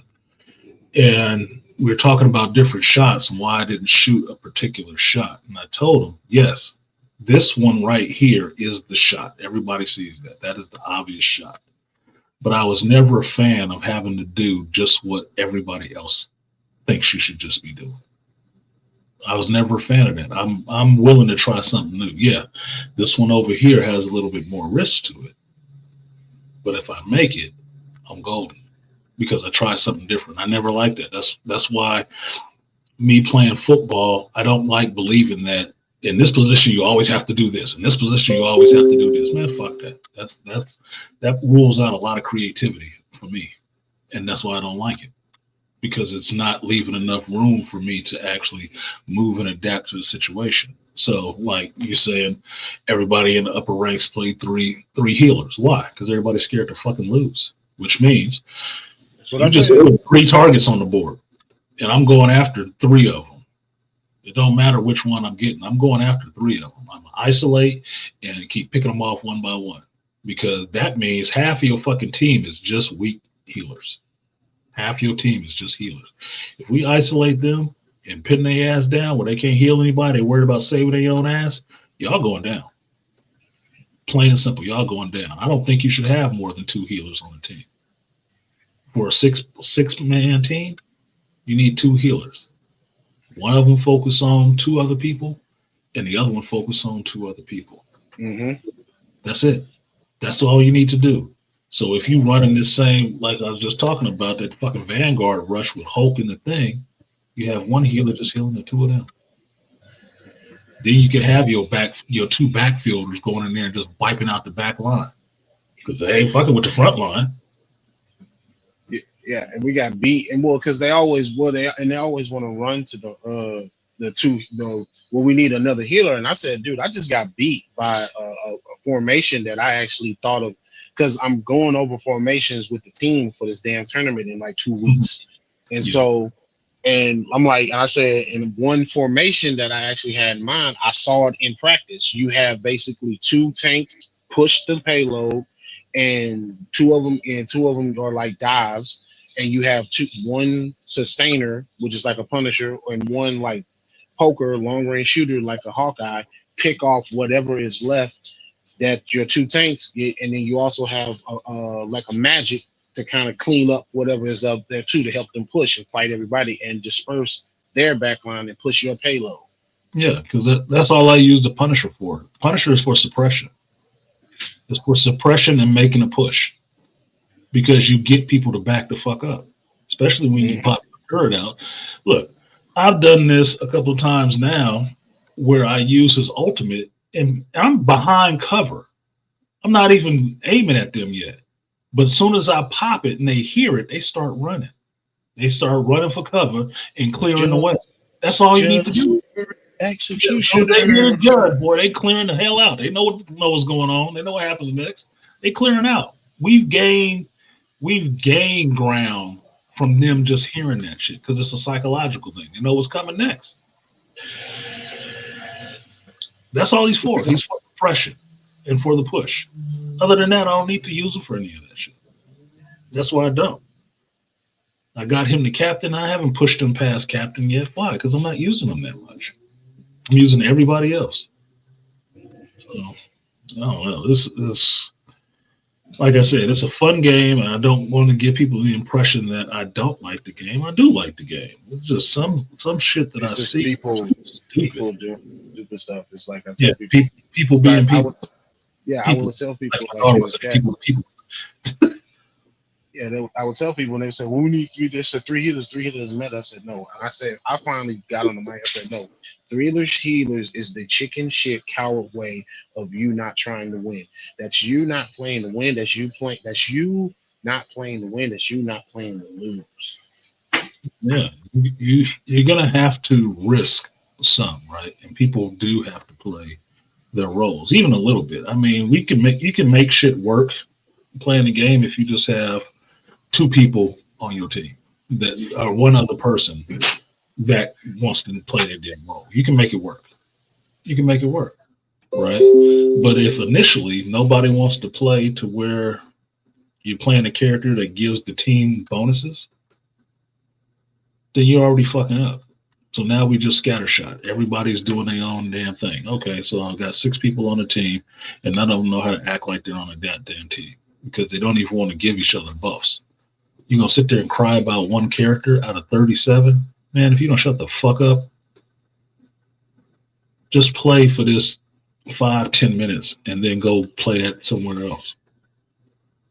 But whatever character you pick, just do your goddamn job. Don't be fucking everybody else up, because my thinking is this. Because that's why I told you I played competitive 3 times, and my rank kept dropping 3 times because I was taking those losses, and I don't like that. I don't like taking losses on a quick play competitive. That my ranking is fucked up because of that. Oh hell no, nigga. No, you ain't gonna fuck my rank up because you don't want to play. I didn't get to play the character I wanted to, so I'm just going to sit out. Fuck you. Don't be looking for you in the real world. No, that's not okay. That's not okay with me. So that's why I stopped playing competitive. I did it those 3 times because they kept asking me, you should try competitive. You should try competitive. All right, whatever. Didn't like it. So when it ended, it said, yeah, you got bronze 3. I said, yeah, that's the bottom, motherfucker. You need to tell me that I knew. No. That's the part that irritates me. But if I'm playing competitive, one person or 2 people that are actually on the same page, I think you can run it. It's better if you have a whole team, like, I don't know, 5 or 6 people that's all on the same page and know how to play their damn roles. But you and another person can compensate for some of the dumb shit that happens. I would think possibly 3 would be ideal, because then it just offsets anything the other 3 people is doing fucked up. Because even one of those, just knowing psychology of people, one of them will be wishy-washy anyway, so they'll just follow along with what's working. It's helpful if they're a healer. Like, okay, well, they look like they're getting a lot of people down, so let me help them out. The other 2 gonna be going rogue. Gonna be going rogue, going for their kill counts or whatever. Yeah, and like in order to rank up, especially at the higher levels, you need a full stack, unfortunately, because you need to play with people that's gonna play their damn roles and know what they're doing. Because if you try to, even with just a 4 stack, you queue in, you get 2 randoms that don't know what the hell they doing. You be like, oh shit, that can mess up the whole damn team. 1 or 2 randoms. Yeah, but I would think, well, I don't know, so you can tell me, but I would think competitive wise, you're picking the people that are on that team. Like, they can apply to be on the team, but you actually look at their profiles and stuff like that and see what they play or how they play or their rankings or whatever before you decide to, like, yeah, you can jump on the team. Because when I was looking for a faction, not a team, a faction, I was looking at that stuff. Who's on the team? How many people was trying to get on this damn team? How many people they got? Because where they from? Who's doing what? Because that's just going to be important. But that's just me thinking, team concept of who's coming together for this shit and who's not. Get Ray Hammer in here. Peace and drinks. What's up, Ray? Yeah, I have my where drink. it's more the where it's more random. It's only if after you see the person and after the match, then you can figure out if you want them, if you want to team up with them. That's the only problem. So unless you know them prior and you can add them and join them, other than that, man, it's super random. It's like last night, everybody like 4 of us doing our damn job. Two or one of them going off doing their own fucking thing, cost everybody to the team. I'm like, okay, Spider-Man. No, I said, it was Human Torch. I said, Human Torch, you way over there, and I'm playing Loki. I said, I'm not coming over to the other side. It's that damn Wakanda convergence, man. So I'm not coming over by their respawn to heal you. You better fly your butt over here so you can. Because I finally said that. I finally told them, I said, hey, if y'all trying to get heals, I need y'all to come back and protect me too. Because I got I had Iron Man, Torch, and Spider-Man flying down and trying to vaporize me as Loki. And I'm having pop clones and go invisible and try to hide from them. And then somebody had the nerve to pick need healing multiple times in the shot. I'm like, I'm getting killed, sir. Won't you protect the healer? Finally, somebody came back and protected and gave me some damn protection. Yeah. I mean, like the dude I told you was pissed if like don't help him. He said, I can't get no heals. I'm like, I'm looking at him like he's standing in the goddamn corner right now. He's standing in the corner right now. I'm like, how you gonna get healed standing in the damn corner? Sorry, Beast. I think I just muted your mic and I was not trying to do that. No, that was me. I muted myself. My bad. But yeah, so he's doing some cowardice shit already. Anyway, like you can't complain about somebody not healing you if you way over here. The fight is happening way in front of you. You way back here. Who's gonna come back and heal you? You gotta protect the healer if you want to get healed. I had one healer doing her job well, and I was playing the thing and she was playing Sue. And while I was in there jumping on people, beating up the Punisher and some other shit, that motherfucker was right there. I'm like, this is what I'm talking about. Who is this person? Who is this? Let me add you because you know how to play your damn role. I need to make you a friend. Malika said, artisan and beastly nerd, rugged individualism, being a spoiled brat, complaining, and cowardice is not an acceptable in teamwork and being a true hero. No, it is not. But apparently it is acceptable in online gaming where you're playing on random teams. Yeah, unfortunately. I'm not saying it is for me. I'm just saying this is what's there. So it must be acceptable to somebody because otherwise you would find a lot of people hitting ban lists or some shit like that. I'm not going to waste my time banning people. I'm playing quick match, so I'm up for randomized play styles. But people who actually really play and we work together well, because mind you, most of the time I'm not using a microphone, so I'm watching their play and how they're watching me play, right? People I see who can actually play the game well, I will try to add them as a friend right after the match because I look at the stats right after the match. I give my thumbs up and I look at the stats, see who was doing what. And if I can recognize that I saw them on the field doing what's what, yeah, I can see that.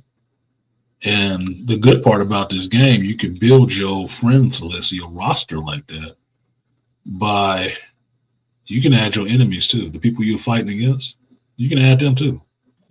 Yep, that's what I did. Me in the store was going. Obviously, he's doing good. Like this motherfucker got 30 kills and two downs. He only dropped twice. Yeah, I need to find out who the hell this person is. See if we can team up, baby, because we can do some things. We can win this, man. You can take this world over. No, look, that's what quick match is good for. Finding a lot of players all at the same time. And since I'm in the game and I'm playing the game, people who were giving me a problem, like that motherfucker who was playing Black Panther and really on my ass, why wouldn't I try to friend him? You obviously know how I play. I definitely know how he plays. Why the hell not? I'm just saying he because I don't know he was playing Black Panther, but that's, you know what I mean. So no, might as well. Fuck it. And some people hit me back and some people don't. That's just what the hell it is. I don't have a problem with that shit. Because if I want to play with people who are actually going to play, and if I was going to play competitive and have to be on a team, I want people who got the same mind, same vision, same goal. Damn sure not doing it with a bunch of people who want to run and give up ground as soon as the heat get on. They running and backtracking and running to hide behind shit, and I have to keep saying, don't backpedal, run lateral. Go sideways, go around a corner. Do not keep running backwards. You're giving up ground. It's a convoy mission. Or have to explain to the dude who's playing the Punisher, and we're playing on your favorite map, Beast Clintar. I'm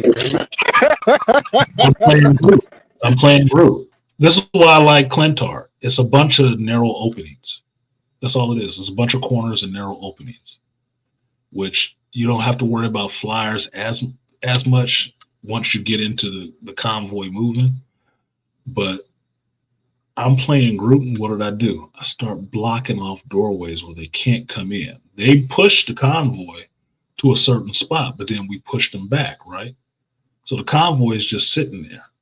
I keep throwing up walls so they can't get to the convoy to make it advance anymore. But I got some dumbass playing a Punisher who just keeps destroying the walls. And I have to tell him, I have to mic up and tell him, if you stop destroying the walls, they can't get to the convoy. It only moves when they're there. So just hold them here. Then he stopped. Oh, then he got it. Oh, the light fucking came on. Yeah, it's a barrier. It's a barrier, you dumbass. Sit your ass right here with this turret, and if they knock the barrier down, lay their ass out. They coming through one opening. It's a turkey shoot. You can't miss them. You're going to get some of them just laying into the doorway. But if you shooting it as soon as I put it up, that's why they keep swarming left, right, and center. And you get hit from every angle because you can't funnel them into one area. You leaving too many exposed spots. You mad you're getting flanked?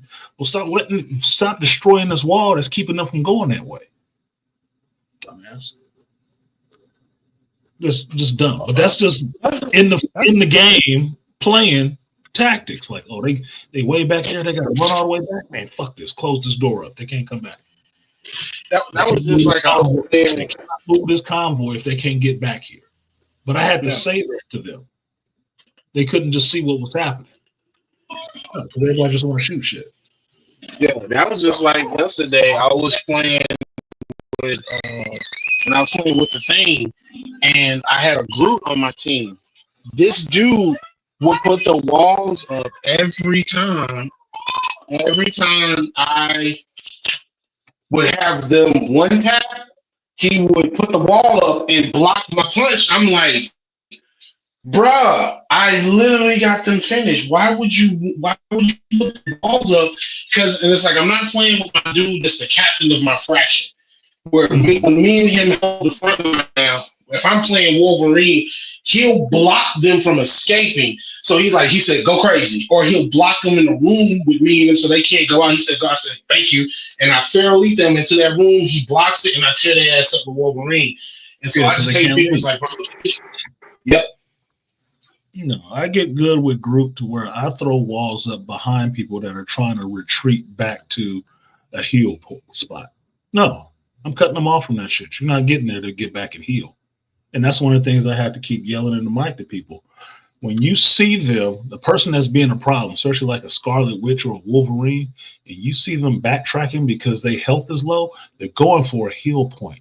Get their ass. Chase them. Don't let them run. Don't let them run away. No, go after their ass. They low. They know what's happening. I know what's happening. They going for a heal. You either get there first or get them before they get there. Basic shit. And if I got a way to stop them, I can throw a wall up. Bam, wall behind you, motherfucker. You ain't leaving. You're going to stay right here. You're going to get this one. Right there. You're going to stay right here. You think, look, with the thing, in the words of the thing, it's clobbering time. Yeah, it's about to catch some love, buddy. You got to catch some love. It's almost that time. What he saying again? It's almost that time. And yes, Ray, I do that shit in division. Yes, same tactics. That's why yesterday I played the division first because I was checking myself to see if my aim was shitty. So basically, it's the swing, the X and Y swing I have on rivals that has me over swinging. I got to find this spot, right? And that I'm putting a lot of shots on, but I'm not keying in with them clearly. Division is designed a little bit differently, a little bit better. So I'm hitting people in the head from far distances without a problem. But it's the targeting rectile and how it moves and stuff like that. I'm not over swinging anybody. I went. You can watch that little 5-minute video. I went from hitting the motherfucker in his nuts to hitting him in his face, and then back to the nuts and legs. I'm picking spots. It's the same controller. The only difference is the targeting rectile and the sensitivity. I never adjusted the sensitivity on division. So finding that sweet spot where the sensitivity on the division on rivals is the same as it is on the division, then I can get it in there. But here's the thing. Rivals is different for different characters, right? You should have a different sensitivity on different characters. Like the Punisher, because he has that turret, you want to be able to swing quickly to get people that's behind you. You don't want to be slow turning while somebody is sitting there hitting you in the back of the goddamn head. You don't want that. But if you're trying to shoot somebody that's far away, you don't want that quick fucking swing. You want to be able to track their ass through the sky and pick them off. Otherwise, you just have to be right on it. Somebody else like Sue Storm, you want that fine adjustment so you can throw that heel right in there where you want it, or throw that little ball in there right in that corridor, right in that doorway that they keep coming through. So when they run through that, like, got your ass. Or like Black Panther, the sensitivity, you want the sensitivity high because his dash attack and his spirit ring, you want to be able to, once you hit the first marker, you want to quickly turn around, go in for the dash. Because I have Black Panther, like his, for the X, I have it horizontal. I have that shit like at 200. So I can instantly hit the dash, instantly turn back around, hit him with the dash again, and just get the. They be like, God damn, B, so what you doing? I said, I'm tearing that back line up. You you gonna see that Black Panther symbol because I'm captain with him too. I said, oh, you gonna see that? You gonna see that tremble before bass? All right. Yeah, you gonna feel it. But that's just playing the game and learning how to play the characters. Like I played Squirrel Girl for the first time yesterday. And I didn't do bad. I think I ended up getting the MVP playing with Squirrel Girl. I was like, get the fuck out of here. Really? All you do is just sit back and shoot acorns. But I was doing more than that. That's the problem. I was not able to just sit back and throw acorns. I was in the mix. I was ranged. I was long range to mid range the whole time. Yep. Long to mid the whole time. Long to mid the whole time. Because I had to keep moving. Because nobody was protecting me. They was just letting these motherfuckers push through. So I'd have to move. And them acorns work real good in a bunch of people. They all rushing in the same way, man. Take pink, that shit. Pink. I'm hitting. And they ricochet. Yeah. And the move that I hate that little Squirrel Girl Ultra. I hate that damn move. But Squirrel Stampede! I hate that shit coming towards me because you can't really dodge it. But playing it, I don't mind it so much because I know right where to throw it. I throw it right in a straight line, like it is, but I throw it in a straight line where it worked was on Clintar, right? They push through the halfway point. They're getting close to that last point. So they're right in that doorway. That means they respawn is down a hallway. They kept running out that damn hallway like a bunch of dumbasses. I say dumbasses because you don't always come through the same way. All of you don't run through the same way. That's a clog. That's a choke point. I did that Squirrel Stampede right down that goddamn hallway. Got all of them. Look like a genius. I'm not a genius. It's just common sense. It's 4 of you down. There's 3 of y'all running out of there. How about all three of you don't run out the same opening? How about that? Yeah, there's like 3 or 4 entrances you can leave out of. Fucking hell, you stupid dude. Why don't you It's like take that. the interest? It's like the new map, the Central Park map Oh yeah. for Eternal. That shit got so many. And I was killing it as because I first played it because I didn't when they put thing and torch and the thing in that very first day I did not get to play the thing that I was on the game for like 8 hours. I No, didn't get to play him for like 3 times for thing and 1 time for torch. And what I was doing, so what I was doing was I was either playing Sue for the team up because she has a team up with everybody, and or I was playing Mr. Fantastic, or I was playing Storm for the Johnny Storm team up, and I was just, it was so that map is perfect for Storm because it's a hell of a lot of cover. Like Storm, the Flyers, you want to play them on them convoy convergence maps because it's a lot of cover and a lot of places you can die and you can just pop, you'll get your shots off. And so, like, I vaporized the team. I was going to say I was ducking and dodging Hawkeye and the Human Torch at the same time with Human Torch on that level because I was getting low, sliding behind buildings and stuff like that, in and out of doorways. So it's like it was perfect. Like I could still fly, but I could still evade too. So I wasn't just up there out in the open exposed because I'm up in the air.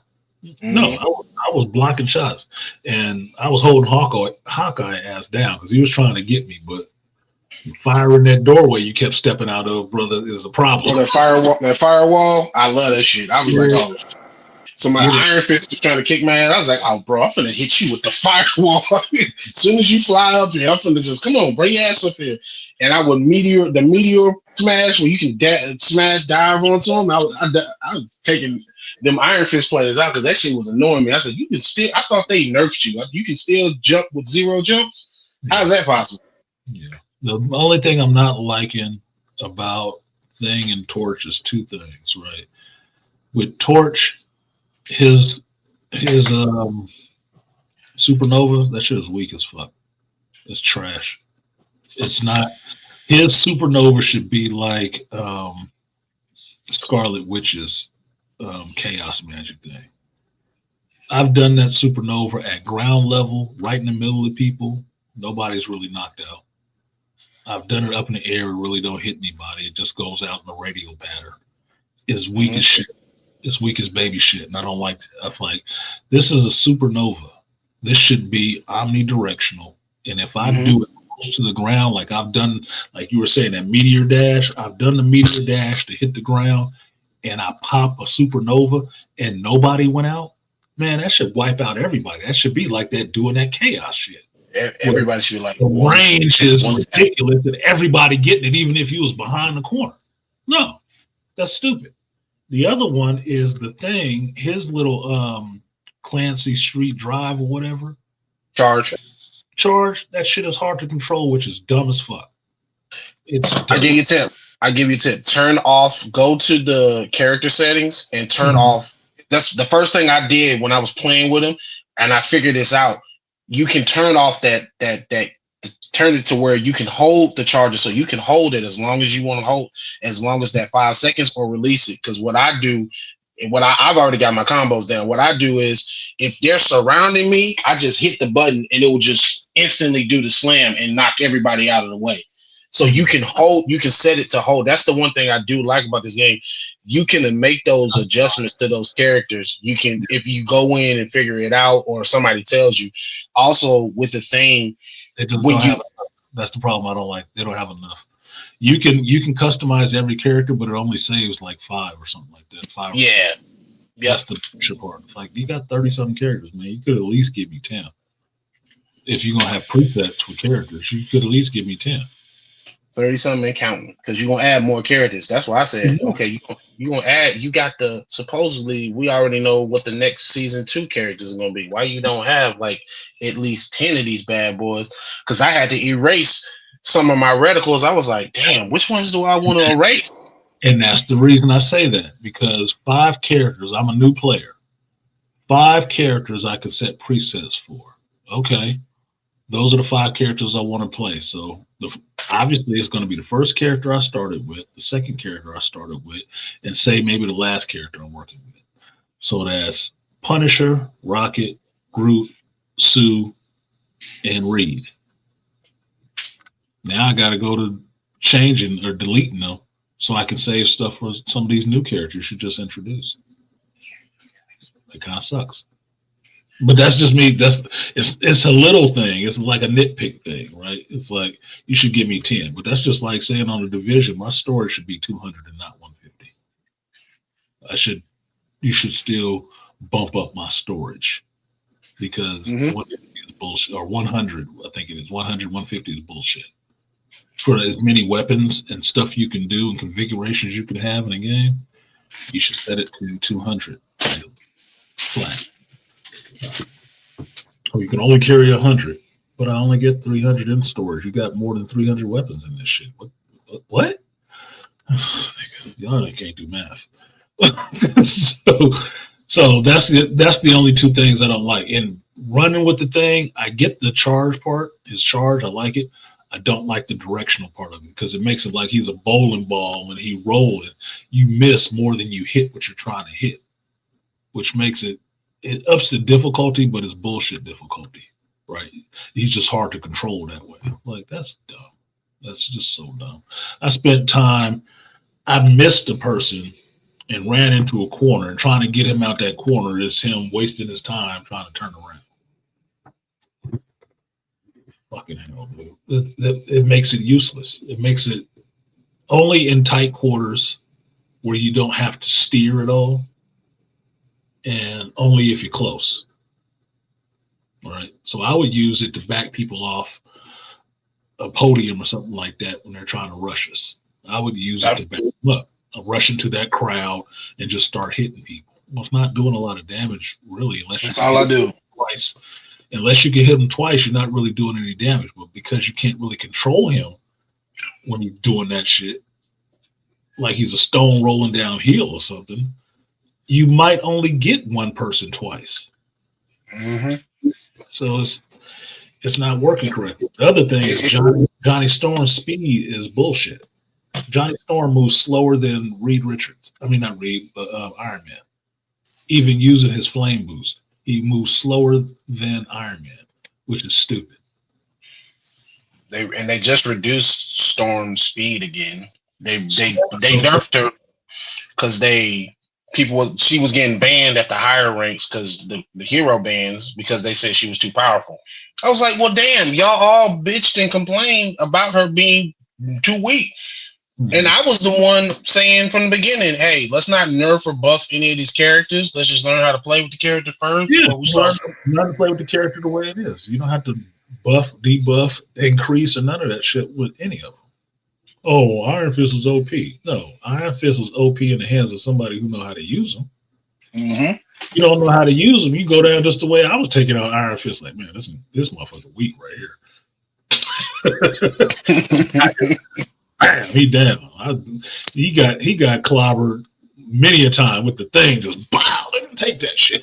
I was one shotting people in the face. Yeah, exactly. Knocked his body into a dummy. He just because there was this one match, one of the last matches I had last night before I went to bed. And it was fucking funny because it was on that domination map in Asgard.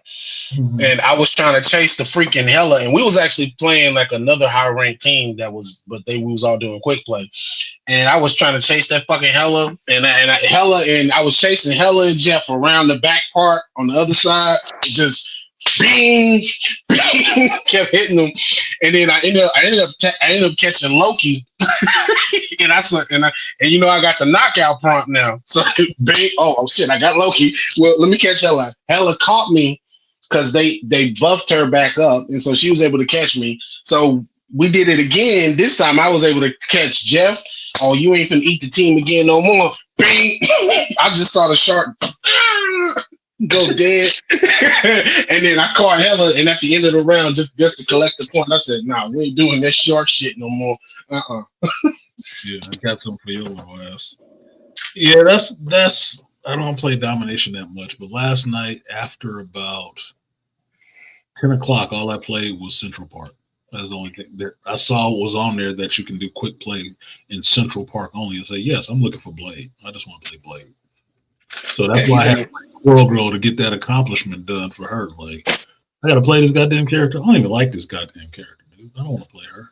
But as part of the unlock, I guess I got to play her. Let me get these 15 kills done with her. Bro, man, come on, dude. Seriously, I got to play with a character I don't even like. And then he got played in the game. He's hemmed up in the respawn point. I was like, well, damn, we can't save this motherfucker. He's right here. You talking about stuff you must only see in playing competitive, because I was looking for Blade in that level. And I'm like, my time looking for this dude in this game. Well, I'm supposed to be playing a match. I don't want to be wasting my time running all over the place looking for people to talk to. I'm like, I'm in the middle of a game. You better put a story mode in if you want me to do that shit. Well, no, he is. Yeah, he is. He's when you're pushing the squirrel, and when you get to the castle, and when you die, your respawn is where Blade is in prison. So he's right there on his knees in front of you, like looking down, like he's trapped in some little prison, and you teleport back to where your team is, and it's one of the respawn points. It's like the last before the castle. I don't think that's in there, because when I first dropped into that room, I didn't know what the hell was going on, and then you have to teleport out of that room. He's right there in the middle. He's right there in the middle. As soon as you die and you respawn, he's right there in front of you. I'm like, well, damn, the motherfucker. The whole time I was behind my back. I wasn't looking at him. I was like, well, because it pissed me off. I was like, well, damn, the motherfucker is right here. We trying to save this damn squirrel. Blade is right here. Yeah. We can't save this nigga. Like, what we doing? Eric Brooks, he right here. I found him, the missing guy. Okay, I didn't even know he was in that room. I didn't turn around. I was looking. Yeah. Another respawn room that had armor. It had swords on the wall. There was a locked door, and it looked like it was an altar with a crossbow and stuff on it. I was like, is Blade trapped in here? Is it through this door I can't go through? What the fuck? I gotta get back to the mission, man. But when you push it, whenever you're pushing in that third respawn, like right when you're in the castle with the squirrel, he's there. He's sitting in a trap in front of you. As soon as you die and you see him, he's on his knees, sitting down in the trap. It doesn't look like nothing is pinning him down, just like it's some magical shit holding him. And then you got to leave him to go teleport back to the fight. I was like, why we can't rest? Talk to him or anything? Nope. That's fucking stupid. Okay. I thought of how funny it was, since y'all all alienated, since we talking about rivals and none of y'all downloaded the game to play the shit. That's your fault. Talk about it. Look, hold up. It's geek shit. Hold on. It is nerd and geek shit. It's Marvel. Stop playing. If you like comics, you should be playing this. If you like video games, you probably should be playing this shit. If you like any of the two and you've never touched it, I don't know what the hell your problem is. It's free. You ain't even got to pay for the motherfucker to play it. All you need is a system, and you play it. I think it was G Serotonin came into the chat while I was playing last night. He's like, "Oh, is it on PC?" Yes, it's on all platforms, except for mobile. That's it. If you got a console or a computer at home, you can play this shit for free anytime. And possibly come into the Nintendo Switch too. Oh shit, it should. If it ain't on Nintendo, man, they fucking up. You need to put that on the Switch yesterday. That'd be perfect for the Switch. They said they couldn't put it on the Switch, the first model, because it's too much. It's too powerful. The system, the engine is too powerful for the regular Switch. But they said the Switch 2 is more. It's gonna have a powerful enough system in it to where you can run Marvel Rivals. No, that's good. It's probably because of all the drop-in shit. It's different when you're working with people from different places. If it was just you playing the shit and they were all AIs, they could probably run that shit tomorrow. But because you have other people from different services or different platforms playing at the same time, it needs a little bit different processing. So I could see that. But man, you're missing out. You could just make a just for Nintendo, just for Switch version. I don't even have a Switch, and I'm advocating for the shit. Right? I have a Switch. I'm like, shit. Yes, I can play this shit on the go. Yeah, if you had just a Switch version, I could probably get my daughter to play that shit. She'd probably be on that shit hard. Like, oh my god, it'd be fun. She'd like the black looking Scarlet Witch. That's the costume I use. I like Wanda, but they got a black looking one, man. I like that one. She look black. She got some melanin, so that's the Scarlet Witch. I thought I was the only one to notice that. Black Magic. And I can't remember who it was that popped into the stream yesterday, and I was playing Sue, and he's like, "Yeah, Artisan, I see why you played Sue." And I'm in a team, so I didn't say anything. I was in a team, so I couldn't say anything. It was like, "Yeah, she got some ass, don't she?" Shaped up. I said, you seen Black Widow? I said, he must ain't seen Black Widow. Black Widow got some. Squirrel Girl got the big thighs. There's a dark version of the Squirrel Girl too, make it look like a sister. Storm is nice. Storm is nice. Storm is hot looking, like Nubian sister. Hella is the if you see through the cloak, you can see the sweet. I'm like, damn, Hella caked up too. Yeah, she caked up too. Magic got a little golf girl thickness going on. I'm like, okay. So if you're into that kind of shit, it is what it is. But yes, it's hard. Dagger even got some, but it's hard to not see that shit on Sue. It's like these motherfuckers took some time on this one. She got ass. Especially when she go invisible, the silhouette is noticeable. I'm like, God damn. Like, is it bouncing? Like, I'm like, yeah. You see her little cheeks. That shit is hilarious to me. I don't see it as sexist at all. It's just, look, man. You can really see it on the Malice outfit. Oh, yeah. Malice, the pervert outfit, dude. That's all it is. Somebody was playing. Somebody was playing. Like, and he was killing it with Malice too. He was doing good with that character, but that's a fetish. That's a fetish outfit, bro. She got a strap that hangs off her hair, and there's a ring at the end of it. It's like, really 50, really Mr. Gray, really Malice, huh? Yeah, whatever. Yeah, don't say Malice on you. What you malicing over here? Who's your dom? Who's your dom? Who is your son? And who is your dom? You're not fooling nobody. You're gonna be like, what's that meme with Top Ta-Nehisi, Taika Waititi and Kate Blanchett where she's dressed in me explaining to my Dominic's why we should get this.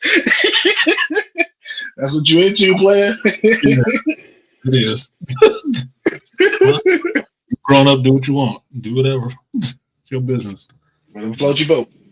Yeah. But no, I still like the game. It's just I have my issues with the game, but look, I love Division 2 as well, but I have my issues with people how they play too on that. Mm-hmm. It's not as apparent because it happens more often in Rivals because Rivals is, I would think, primarily the quick play aspect of it. So it puts you in contact with a lot more people. Mm-hmm. In Division 2, you can play it without playing with anybody. You can. You can play that shit solo if you want to. You can run a mission solo and not ask for help or anything like that. You can. You can't do that in Rivals. You won't be doing one of these missions with 1-on-6. You don't like that. You don't like the mods. You will stop playing that shit immediately after about 10 minutes of that shit of 6 people kicking your ass. You'll quit the game. So it's just the necessary evil of the game.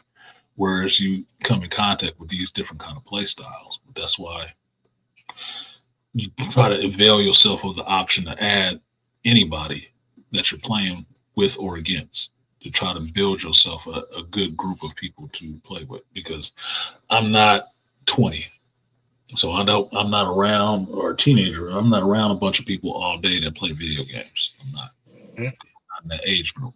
I mean, if I go to work right now, there's probably 2 people there who are playing video games, and I'm one of them.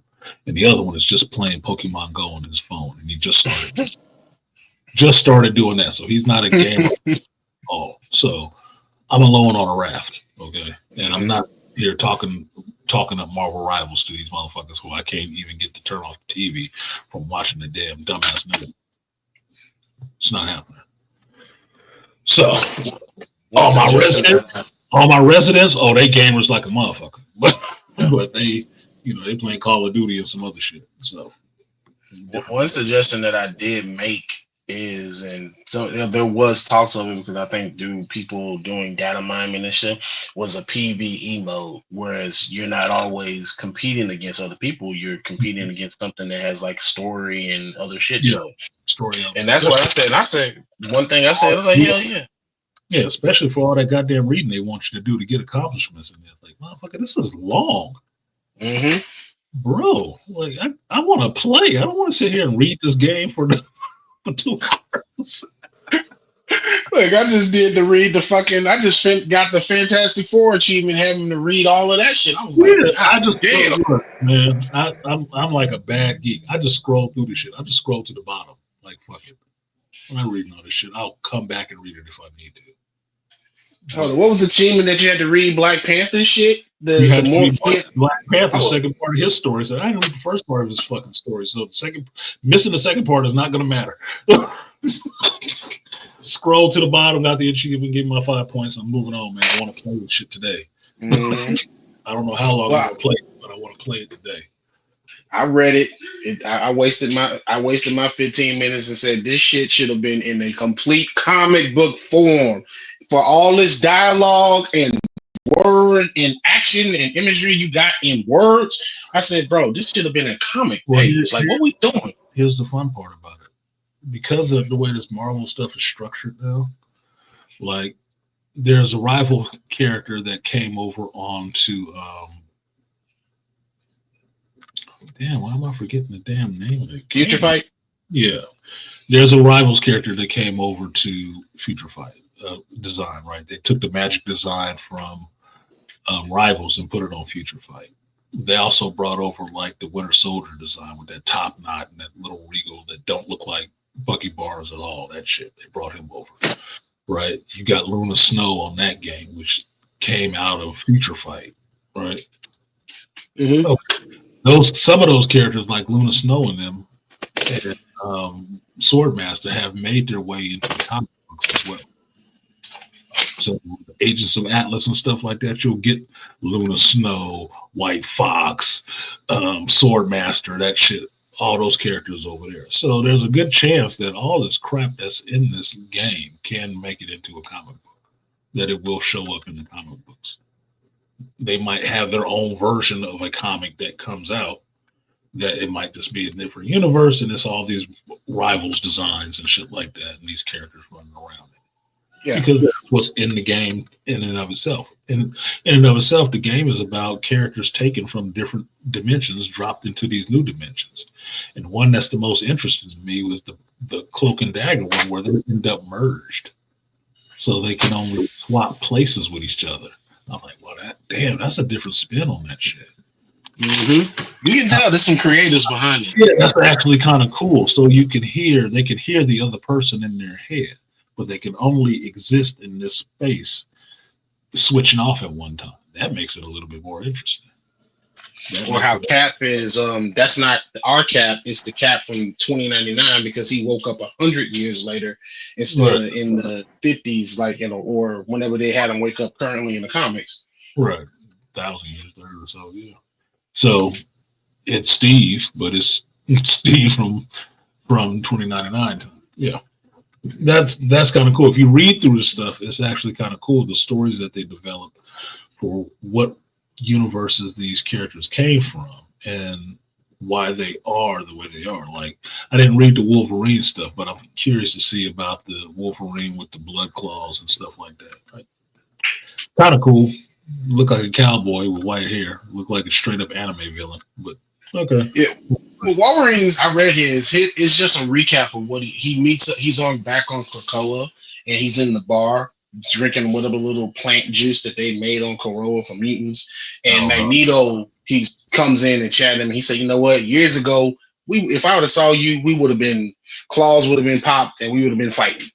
He said, "But now it's funny that we sitting here and I'm having to sit here and talk to you." And he's basically Magneto saying, "Well, where has he been?" He said he basically was in Tokyo and doing some stuff with Natasha, but he lost communication with her. But then he ran into he found out that she had freed Steve Rogers, and he was helping Steve get to Wakanda because he said, well, I met T'Chaka back in the war. He said, where is he at? He said, oh well, he said the sun's running it, and he takes him to Wakanda. He said, where is it? But he says Wakanda's intergalactic. So Wolverine pulls out the Komodo beads and helps teleport Steve to Wakanda and to meet with T'Challa and all of them. And so he's basically been doing stuff, running around as like a resistance fighter against the fight with the two Dooms. Yeah, see, that's all. That intergalactic Wakanda shit is all from comic books. That's from Ta-Nehisi Coates' run, where after he, got finished molesting Captain America, they did intergalactic Wakanda shit. So their Black Panther wasn't even T'Challa. It was actually, I thought it was Killmonger. Yeah, I thought it was Killmonger that was their Black Panther. But that was all stuff after the first movie that they did. They took it in a different way, which was cool. Some of the stuff is cool. That's why, make no mistake, I would read the stuff, but if I just sat down after work and I want to just play, I'm not about to read all that shit. It's too much to read. I'd zip right past that Black Panther shit. I didn't read none of that. I'm trying to play the game tonight before I get sleepy. and then you mention characters that ain't even in the game. Like they mentioned Charles. Magneto mentions in Charles. Well, I look at that as being this is breadcrumbs for the next characters that are going to come in, because as it stands right now, you have a team of 4 people that can all team up together, which is awesome. That's the way it should be. Okay, so where's my X-Men team? Exactly. That's all I'm looking for now. Where that means who's the next 4 characters that you're gonna get the team up.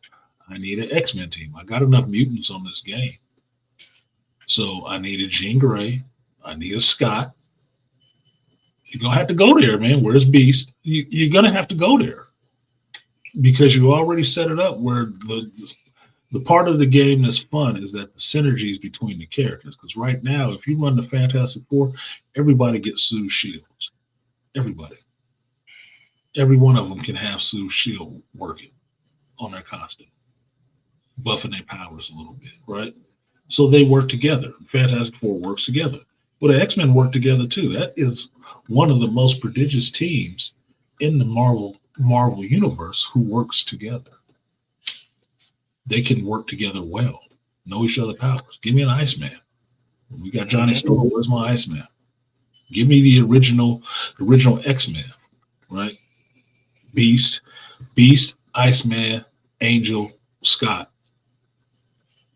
Give me those original. Jean. Give me those original ones. Original 5. Or throw Xavier out there. I don't give a fuck. You got Magneto up there already. That'll be awesome. You can keep growing these characters because Marvel has enough characters you keep growing it. You fucking Squirrel Girl in there. Get the hell out of here. Luna Snow. Who would have gave a fuck about that character outside of Future Fight? I play Luna Snow. Duh. Like they gave us Jeff the Land Shark. And Jeff the Land. Where the hell did he? They made that character up. I ain't never seen him nowhere. They made him up for this game, far as I know. Jeff the Land Shark, and he's a fun character to play. You're like, oh fucking hell, this fucking guy. Until he swallows your ass and spits you off the map. I'm like, yeah, that's some bullshit. I swallowed him up and spit him off the edge. You son of a bitch. I've saved myself twice from that Jeff shit with 3 characters. Once with the Punisher, because I did that grapple. Once with Sue, because I did her double jump. And once with Black Widow, doing the same thing, doing her little sprint. Like, fuck you. You can go off the shit. I'm not going. Oh, man. I didn't Super Soldier slammed on the Jets. As soon as they spit me out in the air and I see that shield, bam! KO. And I done Pharaoh leaped with Wolverine back onto him, right on top. Bang! Start chopping them up. I'm like, you done something. You do that shit. If you don't have a character that can actually boost in any kind of way forward to lunge, that motherfucker. It usually happens in Asgard, right? You know, throw Yeah. you off the edge, and you just watch yourself get thrown off the edge and be mad at this motherfucker. Like, this motherfucker just spit me off the edge of the map. The KO me, you bastard. Like, no, nah, bro. I got other plans. Now, I've gotten killed every time I've jumped back from some shit like that because if he had run himself off the edge, more experience, just watch you when you could see if you come back and then they just shoot your ass while you in the air. That little bastard. That and they know how to angle you down. Like the more experienced know how to actually angle Jeff down and shoot you directly down.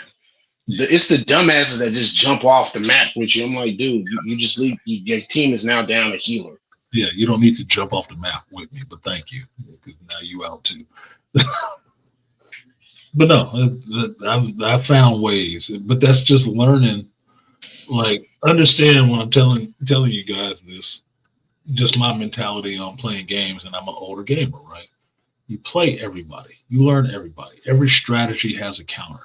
Like, I'm working on the strategy for beating that 2 Vanguard rush with Hulk and Thing. That is a powerful combination, but it means it can be beat. You just have to find a way to beat them. That's it. Just have to find a way to beat them. Somebody in the backfield will probably fuck them up. I'm thinking, me personally, Scarlet Witch or Cloak will fuck them up because you can keep damage on them. And if you combine that with a Cloak, a Scarlet Witch, and a Punisher, you can put them motherfuckers out. You put them on their ass. You use the cloak shield to blind them. Scarlet Witch instantly locks on them and throws the dark seal to stun them. Punisher somewhere. And because that's what I was thinking, because I was playing with it. I said somebody was playing with Thing. I said, well, let me go Hulk. And when you combine both of their ultimates, oh, that's a problem. Clobbering time, and then you use Monster Hulk's Thunderclap, everybody's finished. Problems. It was nothing but problems when I first saw that combo running where they were running. And I'm saying shoulder to shoulder meant that those two people stayed together. They didn't branch off one way. They stayed together. And if Thing was rushing in on you, Hulk was right behind his ass coming in there. Bop, bop, bop. I'm like, holy shit, dude, they is murdering us. He is murdering us from this. Look, yesterday we beat people back to their spawn on the domination. I was Thing, he was Hulk. I said, well, let me follow him. I don't mind beating somebody back to their respawn. I do not like getting beat back to the respawn. This is where I am as a gamer. I understand a good tactic is a good tactic. I may not like it used against me, but I will use it against your ass. Make no mistake about it. Because playing Central Park, what did I start doing? Yes, you can beat them back to their respawn. If you're not the ones on the convoy, if you're not the ones pushing the convoy, you're supposed to be stopping the convoy. That means you get to enter the map first. You go right to their respawn and post up outside. And with Johnny Storm, I will make a wall. With anybody, any character I'm using, I will make a wall right there. When you come out that respawn to start and get to the convoy, I'm laying your ass out. And we will sit here and lay your ass out till you figure out how to get out. Now, I know how to get out of that situation. What I do is, I'm telling Beast because it's Beast, right? Mm-hmm. If I'm on the defending side where I need to get to the convoy on Central Park, I go to the other door. And although I may have already picked the Thing and everybody's already picked their characters, I will go to that door on the left. I will change to the Punisher, and I will sit my ass right there in the turret. And when that door opens up, I'm shooting any flyer, anybody I see that's right there waiting on us. I'm picking them bitches off. And somebody borrowed that from me. Because we got vaporized. I said, hold on, wait a minute. I saw that Punisher turn after that door came open. I said, oh shit. Why? Because I'm not playing that pin me down bullshit, motherfucker. Yeah, it's a tactic I use, but I'm not falling for it. No. I will come out of there every time. Every time I will come out of there, guns blazing. And you can't get me, and I got range on you. That's how you use a ranged fighter. You use your advantage, which is range, which means the turret don't got a timer. All it has is a bullet. So I can sit there for the whole game if I feel like it and just protect people coming back in from the respawn. I won't. But this is the way I make sure we can get out of here, because I don't want to be pinned in my respawn I use that tactic many a places, namely Central Park, New York. What's the Shibuya when you gotta walk the spider bot and shit like that? No, I'm not getting pinned down in my respawn. You fucking stupid. No, hell no. I'm coming out. I'm coming out like Butch Cassidy and the Sundance Kid. I'm coming out. I'm coming out. Don't let me have range and healing. I'm picking you off. I will get out of here. We coming out. Yeah. Punisher and Moon Knight will back you up. If you're in there, oh, you're gonna stay. I'm gonna make sure you try to stay in there. I'm gonna try to keep you in there. I've done that. I've kept people in there with Sue. With the Invisible Woman, I've kept people in there. Don't let me play Groot on that level. You will never come out of there. Not with them walls. Oh no, you will never come out of there, homie. Not once. If you come out of there, it's only to get picked off. A couple people have found ways out of that shit. You use somebody who can fly and shoot and just, quick jet out of there. Yeah, okay. Now it's a flyer game. Star-Lord fucks it up. You need to be on him so as he come out of there. As soon as he pop his own Galactic Legend. Yeah. Bullshit. Auto tracking, like that bullshit. Yeah. My counter, man. That's why I play Magneto. I'd absorb that shit and throw it right back at you. I'm like, nope. No. But no, I don't like getting pinned down like that. No. That's why I tell people not to backtrack, because some of these motherfuckers will run all the way back to the respawn and they just get beat back to the respawn. That's the problem. You're just giving up ground and running back to the very place where when you die, you're going to come out and they're going to be right there waiting on you. No, don't do that. Don't do that. Or if you're playing healer and you're healing them and they're backing the hell up, and that could be pissing me off. Yes. Conceding ground. Like, dude, what the hell are we doing? Even if we're playing a control point, right? If we're playing to take a control point and the battle is going badly for us, I will run past these motherfuckers to draw their fire because they're going to chase me. So y'all can come forward and get the control point. Because I've run past these motherfuckers like I'm going to their respawn and I got a Vanguard and 4 of them start chasing me. Good. That means that leaves them healers there for you to deal with. I'm not worried about taking the loss if it's for the gain for the team. I understand the team concept. And that's what it is. I will lead these motherfuckers off and away and tell them, okay, they're all following me. Move up, push up. Obviously playing with the wrong people. It's a sacrifice. It's a sacrifice play. It's a sacrifice. They all chasing me. Oh my! I did that last night with the thing where I cleared everybody out, hit them with the charge, clobbering time, made a position to the play. They all got back to the frame they respawn, and I turn back and look, and I get vaporized. I said, "Where the hell everybody? They still at the damn at the respawn where the damn helicopter is." I said, "Bro, I cleared out Magneto, Strange, and Tua and Hela and who was it? Winter Soldier." And y'all still at the damn respawn. I made a play. What we doing? It's simple shit. Like, if you're in a control point and you don't want them to win the control point, time is counting down. All you need to do is stay in the control point to force it to overtime. But if you backtracking and running out of there, you can't hold anything. If you've never held it to begin with, your points ain't going up. You have to actually hold it. So that means somebody's going to have to stand in there a little while. I prefer, personally, if it was a healer or a Vanguard that could stand there and hold it for a little while. But you have to hold it for a little while just to get the percentages going up.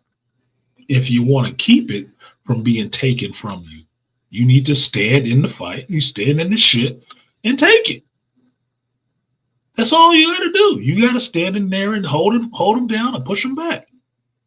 Shit, one of Sue's moves is to push people back. Yep. A little closer. Come on, man. Think about it. Like, to me, this is simple shit. To me, it's a simple shit. Like, if they can't get to the convoy, they can't move it forward. So fuck it. Stop worrying about killing them all off. Yeah, killing them off gets them to go back to the respawn. Good. If you cut off the respawn, it don't matter. You ain't got to worry about killing them. You just got to hold them. That's it. You just got to contain them in this one spot. And the better the spot is to contain them, the better all that's you need to do is contain them. You don't have to worry about killing them all. Because, yeah, you get points for killing them, but that's not how you win this game. You win this game by them not being able to push this thing forward in a certain amount of time. So if we got 30 seconds, don't destroy the walls. Pick them off and then hold them. That's all you got to do. All you got to do is hold them for 10 seconds. I should not see that thing moving forward after this. You know they're going to make a push. Lay them out or hold them. That's all. Hold them up, stop them, whatever you can do to hold them back for 10 seconds. Then it's over. Then you won. And it's not because you killed all of them. You don't have to. That's not the objective. The objective is, which is stated and stays on the screen the whole time, you either need to control this point or move this convoy. That's it. That's the whole game. The kills part just comes in the course of you doing one of those two things. But that's all it is. That's the objective. Don't forget the objective. Don't let them get forward. Okay? Don't come forward. A wall keeps people coming forward a lot. And right now, there's two people in there that can do walls. One of them being Groot, and one of them being Johnny Storm. He'll burn you. Let you take some extra damage. Doctor Strange and Magneto do a hell of a job of holding people back. Mm-hmm. We got held back for 5 minutes between Strange, Magneto, and the Punisher. We got held down. Oh, the best comp. Just going up the ramp. Just going up the ramp to Dracula. We got held down for 5 minutes, nigga. Them motherfuckers was doing it. And they was laying us out. Laying us the fuck out. 3 people. Strange was right out there in front, blocking everything.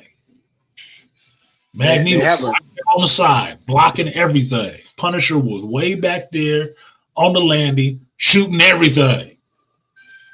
And they actually have a name for that formation. It's called Protect the President.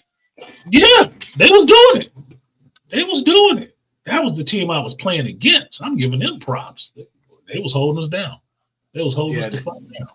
Yeah, that's the comp. The comp is called Protect the President. You have a Strange and a Magneto, and it works on when you're pushing the convoy, where you have Punisher sit on the convoy. You got Strange and Magneto protecting them out front. You might have another DPS to kind of maybe kill anybody that gets too close to him. You got Susan to give him an additional shield while he's sitting on the turret, and it's healing him. And you use Loki and his ultimate to maybe transform into Sue or any other character for additional. That's the name of the comp. It's called Protect the President.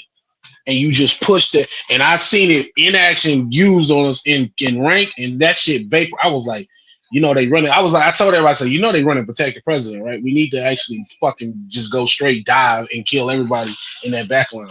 They was keeping us from moving that convoy forward. We got stuck on that ramp for, I swear to you, about 5 minutes. We were stuck on that ramp trying to get it that last couple of feet into that. We're pushing the convoy. They're just defending. They're just keeping the convoy from coming. We couldn't move. We could not move. It was holding us the fuck down. Like we was a frog in biology class, motherfucker. We was pinned down. And they was having their way with us. And I'm like, damn, this is bullshit. But one of the problems in our team was everybody kept trying to go up the ramp. I switched to the Punisher, and I'm back in a doorway trying to pick them off. But I didn't have a good shot, right? So I'm trying to pick them off. But as soon as they go down, as soon as I might have Strange's attention, Magneto is there blocking everybody else. Punisher's there laying everybody else down. And they just kept trying to run up the ramp because nobody knew the map yet. It's a new map. Nobody really knew it. They don't know that. There's 2 other ways to flank around. That's what happened last night when I actually it was in quick play, and they stacked me against a team of, I said they had to be linked up on comms. It had to be like a 6-stack. It was quick play. Because all the motherfuckers was Grandmaster, was Diamond 1 and Grandmaster. I was like, what? Because they all had long range shooters and the sustainers. So they had Moon Knight, Punisher, Hela. Who else they had? And Winter Soldier. So all of the pokers and the sustainers, and they was just shooting the shit out. And I was like, yo, why we can't defend? I'm like, what? And I'm like, yo, and I'm looking at my team like, yo, we are getting shot to pieces right now. What are we doing? And so I said, okay, what slowed them down was when we got to that second checkpoint with the rat after they got the squirrel, the check. I said, fuck it, let me switch. They buff Black Widow. Let me start capping. So I start capping. Ding, ding. I said, because I'm the only high ranked player on this damn squad. When I go back and look at everybody's stats and shit, I'm like, oh hell no. I said, no, we're not gonna get beat. And so I was getting pissed because then they also had a Moon Knight. I said, you know what? Oh, they all playing shooters. Let me go Black Panther. And I just started going. That slowed them down again for a little bit, but they eventually made it up that damn ramp because they kept trying to go. I was like, this is a straight up kill. This is a kill spot. Like, why are y'all steady trying to go down this ramp and fight? They are all positioned in tight ass corners. Moon Knight is up somewhere. Hela can turn into the bird and get. They are got what's it called? They got us. What's the term? The term from when they got you in what's it that? It's all the top of my head. They got us straight kill zone. No, it's when you got like a tunnel, and this is like a tunnel and it's straight, and everybody's shooting at it. The fatal funnel. Yeah, that got us in that, and it's like, bro, what are y'all flank? Go around them. It's like we can go around them and kill everybody in the back line. Do not keep running this one direction. If I'm running one way and I see more than one other person running in that same direction with me, I will run a different direction. Automatically. Just out of habit. Like, nope. I gotta veer off. Because all three of us show up right here. It takes one thing to take us all out. Like it's a term we use in construction sometimes when people see people standing around just talking, right? And one of my older journeymen used to say this all the time, so I use it. It's like 3 or 4 of us standing around together. You come up like, grenade would have took us all out. Exactly. Stop bunching the fuck up. Don't bunch up. If it's more than 2 of you in one spot at the same time, you're gonna have a problem. Any one of these other characters can come in here and lay you all out. Easy. Like now I got the word choke point. It's a choke point. Iron Man's burst, Scarlet Witch's little burst, Cloak using his dark void thing. Anybody can now. Johnny Storm with his flame wall can take you all out standing close together like that. And now the whole team is back in the respawn, and you're wondering why, they're taking this control easy because you bunched up on top of each other.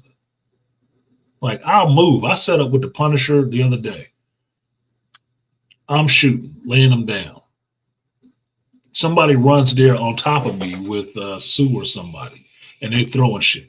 I packed up my turret and moved. Like, don't come over here. Why you directing all the fire right here at me, you idiot? I got up and moved. No, stay out of my spot. Pick another angle to shoot them from. 2 separate angles. Even if it's a flyer, 2 separate angles keeps them from focusing on being able to focus on one person and take 2 people out. That's dumb. Split their attention. If I got his attention right here and I'm shooting, work your way around from the side. Any other angle than standing right there with me. Because then me or you is taking his ass out. Plain and simple. That's just playing your angles, man. It's understanding your piece of the pie. And it ain't the biggest slice. It don't have to be the biggest slice. You just need an angle. As long as you got an angle on whatever we're trying to take out, 2 directions will always get them. Pincer. Straight up pincer. Every time. Because it can't defend in both directions. But when our teams start going down like that, that's what happens. That's exactly what they do. They'll come from behind us. They'll come from the flank. And you may know their respawn is right in front of you. Like, oh, we just took them all out. Where they at? Where they at? Look behind you. That's where the fuck they at. They knew you was going to be waiting for them right here, and they didn't run right there. They ran around the side. It came around behind you because now your back is turned. Now they can take this spot again. I'm sitting here on the pivot. Like, where they at?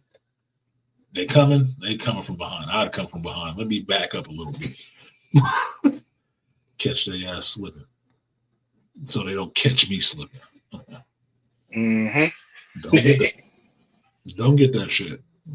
Be wide open. Be wide open for the pump. For the pump and dump. Be wide Just open. get picked off. Yep, and still questioning as to, I don't know how that happened. I do. It was obvious. But, you know, I ain't been in the military. I just understand some shit, I think. And that, to me, is common sense. Man, why didn't make some more? What is this? Must be two. Let's see what that is. Yeah. So what you got? You got some final thoughts for me, Mr. Beast? I'm just waiting for this Punisher series to drop. I heard they all gonna bring back everybody from the Netflix. Yeah. Or just TV stuff in general. Yeah, that's Daredevil coming up. As Daredevil right as it should. Yeah, Daredevil's Daredevil, coming up. Luke Cage. Reacher came back. So Daredevil will have the Punisher in it. Then after that, the Punisher will get his own show. Jessica Jones will get his own show. The other thing I heard is that they're going to bring back all the Defenders. Like, yeah, who didn't know that shit? It's still sketchy, you know what I'm saying? If Finn Jones is going to come back as Iron Fist, I didn't mind the Iron Fist show. I thought it was going somewhere interesting, and Finn Jones was getting better. Bring him back. He's Iron Fist. Yep. Why recast him now? What are you upset about? What happened first season? Come on, man. That shit is over with. Move on. I'm not mad about first season. Yeah, he looked shitty, but fuck, he got better. And I want to see where the story goes with Iron Fist. Yeah, season 2 was a lot better. Yeah, and just for the record, I always knew he was white. You know that, right? I never cared that he was a white dude. That's made the story interesting. But I need to get to this heaven's capital cities, and I need to get to some of these immortal weapons. And that's what I want to see. And Finn Jones can be in there for that shit because Danny Rand's story works better if Danny Rand is a white boy. It does. It just does for me. But I want to see more of this history with other Iron Fists and stuff like that. And Finn Jones is a good enough actor that I can watch him. You can be upset about his fight scenes or whatever, but you can be upset at Anthony Mackie's fight scenes in Captain America 4 too, because he doesn't really have wings and fight. Oh well. I've seen shitty fight scenes. I just watched a 5 foot nothing woman taking down 300-pound men. She's a widow, artisan. She's supposed to be. Yeah. And Sylvie was a monkey, but I was supposed to believe her fight scenes too. Get the fuck out. Quit. Okay, quit. Just let's stop bullshitting each other here, okay? If it's not coming out of Asia, these motherfuckers ain't really fighters. Okay? So let's just get over that shit. I saw Loki had the most egregious fucking fight scenes. Egregiously bad. Okay? And I like most of the actors that was in that shit. But their fight scenes was trash. So I don't give a shit. Finn Jones was doing a lot better by the second season, which is because he had more time, like I told you. Anytime they rush it, it's usually going to be fucked up. They can take their time with it now. They don't have to rush shit. And he could get better. Since he got better by the second season, got better by Defenders, okay, give him a third run out. You ain't got to bitch on him. I don't care about him playing. He was even awesome with Luke Cage. Chorus of flowers in the chocolate starfish. I don't give a fuck that he played a gay character before. Who cares? That's not who he is as a person. So I like him and Michael Coulter's rapport. I like that as being my Luke Cage and my Danny Rand. They look like the characters. So put them back. Let him have his springy hair. Finn Jones has even said he wants to do a Defender show. I want to see him come back. I want to see the Defenders come back because I wasn't one of the ones who was shitting on the Defenders show. I was happy they led up to that and you actually got to see it on screen. Now, for me, all I need to see is either Daughters of the Dragon or Heroes for Hire. That's it. I need to see those. Yeah, your Punisher standalone show, or he could be a reoccurring character on Daredevil, which would probably work. Because although I would be entertained by seeing Punisher kill somebody every week, you're not going to see that. That works in small doses, not the main thing. Just saying. So I'd be down for that. I'm more interested in the only regular Punisher Daredevil combination I'm looking forward to seeing right now is the Accountant 2. Oh yeah. I saw that trailer. I was like, I want to see Bernthal and Affleck running around shooting shit, because that's Batman and the Punisher. That's Daredevil and the Punisher. It don't matter, man. I want to see them get at it. That shit. What's that old game? What's that old Xbox PS2 game? Army of Two. That's what's gonna happen. Army of Two. I'm down for it, man. I am so down for that shit. Like, I'm so down for it. So I can see Bernthal teaming up with both Punishers, or excuse me, both Daredevils there ever been. I'm for it, man. I'm totally for that shit. So if he get his own show again on Disney Plus, cool. I don't know what a third season would actually be, but I guess it could be somewhere close to interesting. But other than that, I like the Punisher just coming in and out of people's stuff. I do, because don't think you're gonna see him on a big screen on an Avengers movie. That's not what he does. It's just not what he does. Not how that character works. So I'm down for that. I'm down for the Defenders to come back. I have mind Kristen Ritter as Jessica Jones. She actually looked like the character a little bit. So Yeah. I'm fine with that. So I'm fine with all of that, and I'm advocating again for Finn Jones. I want Finn Jones back as Iron Fist. I'm serious. I want him back as Iron Fist. I liked him.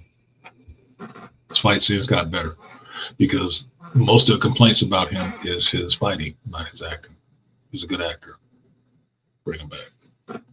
MCU. Oh, I'm sorry, I forgot Rainfire's comment. What a Rain. He said King Shark has become popular because of Harley Quinn series, so I guess Marvel needs to dig up a shark character. King Shark got popular not because of the Harley Quinn series, it's because of them putting him in the Suicide Squad. The Harley Quinn show came after, which Anawe was a little bit more fun. But King Shark has always been one of those little B-C list characters that people like, because it eats people. I mean, what the hell is not like a land shark that eats people? Get the fuck out of here. You know, Killer Croc eat people too sometimes, but you don't see the same love. Just and Killer Croc actually talks in coherent freaking sentences.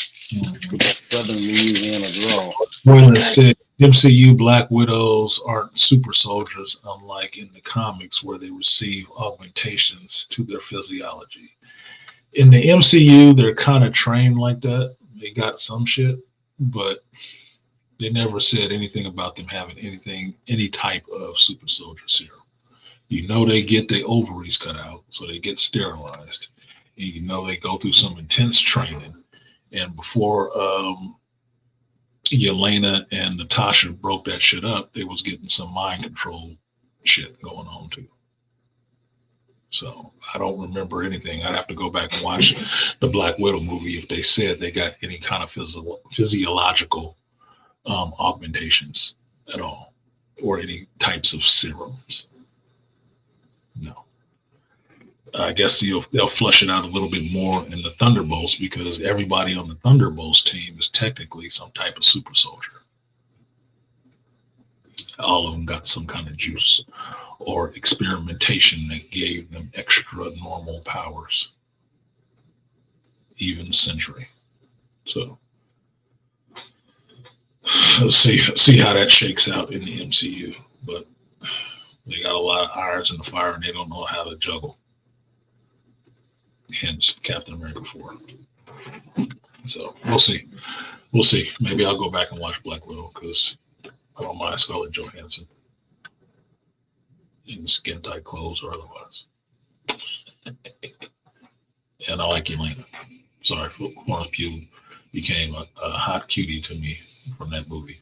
I never knew who the fuck she was before. And I was like, man, little bitch is growing on me for some reason. Yeah, pew pew. So, final thoughts, Beast. I thought I was ending this at 2, and now I'm almost gone to 4 hours. And still, I had the same number of donations. As a matter of fact, shout out to, and I need to give them their props because we were talking.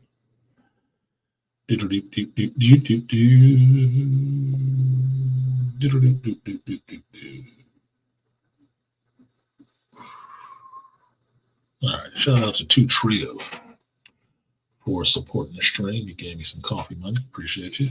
I will give you that 3B salute. How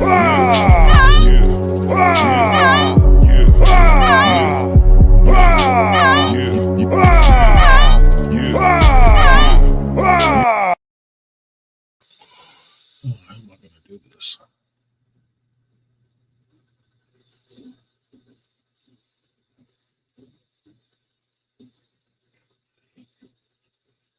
Trying to see how I'm doing this outro.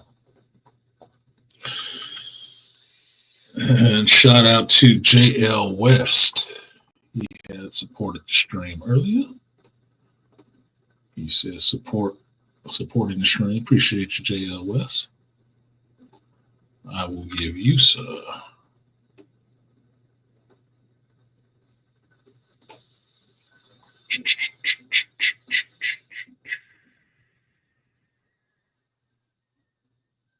the 3B salute. Appreciate you, JL. All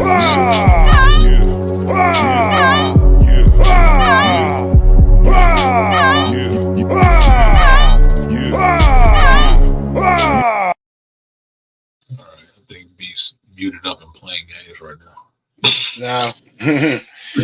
No, other than that, there's no real final thoughts. It's the same as always, really. Just content creators make good shit, and we'll support you. True. I can tell you right now, you probably didn't hear when I started the show, but I had heard of Mr. Beast. I had not known what kind of content he made on YouTube, but I thought it was that Beast Games. It was a hell of a show. There's a lot of money being thrown around on that goddamn show. And to understand that a YouTuber could actually get that big, that young, to have that kind of reach and money to where he is an executive producer on a game show he made up from watching Squid Games. Just basically real life Squid Games, like I said, would be a real good show to put in America to see how people turn on each other, because Americans is broke or in debt, I should say. Yeah, he did that shit. He got bread, apparently. I don't know what kind of content he make. I don't. I went and looked him up because I'm watching this show on Amazon. Like, damn, they spent on this. Did they build all of that shit? That's a lot of money spent. To be giving away $10 million on a game show?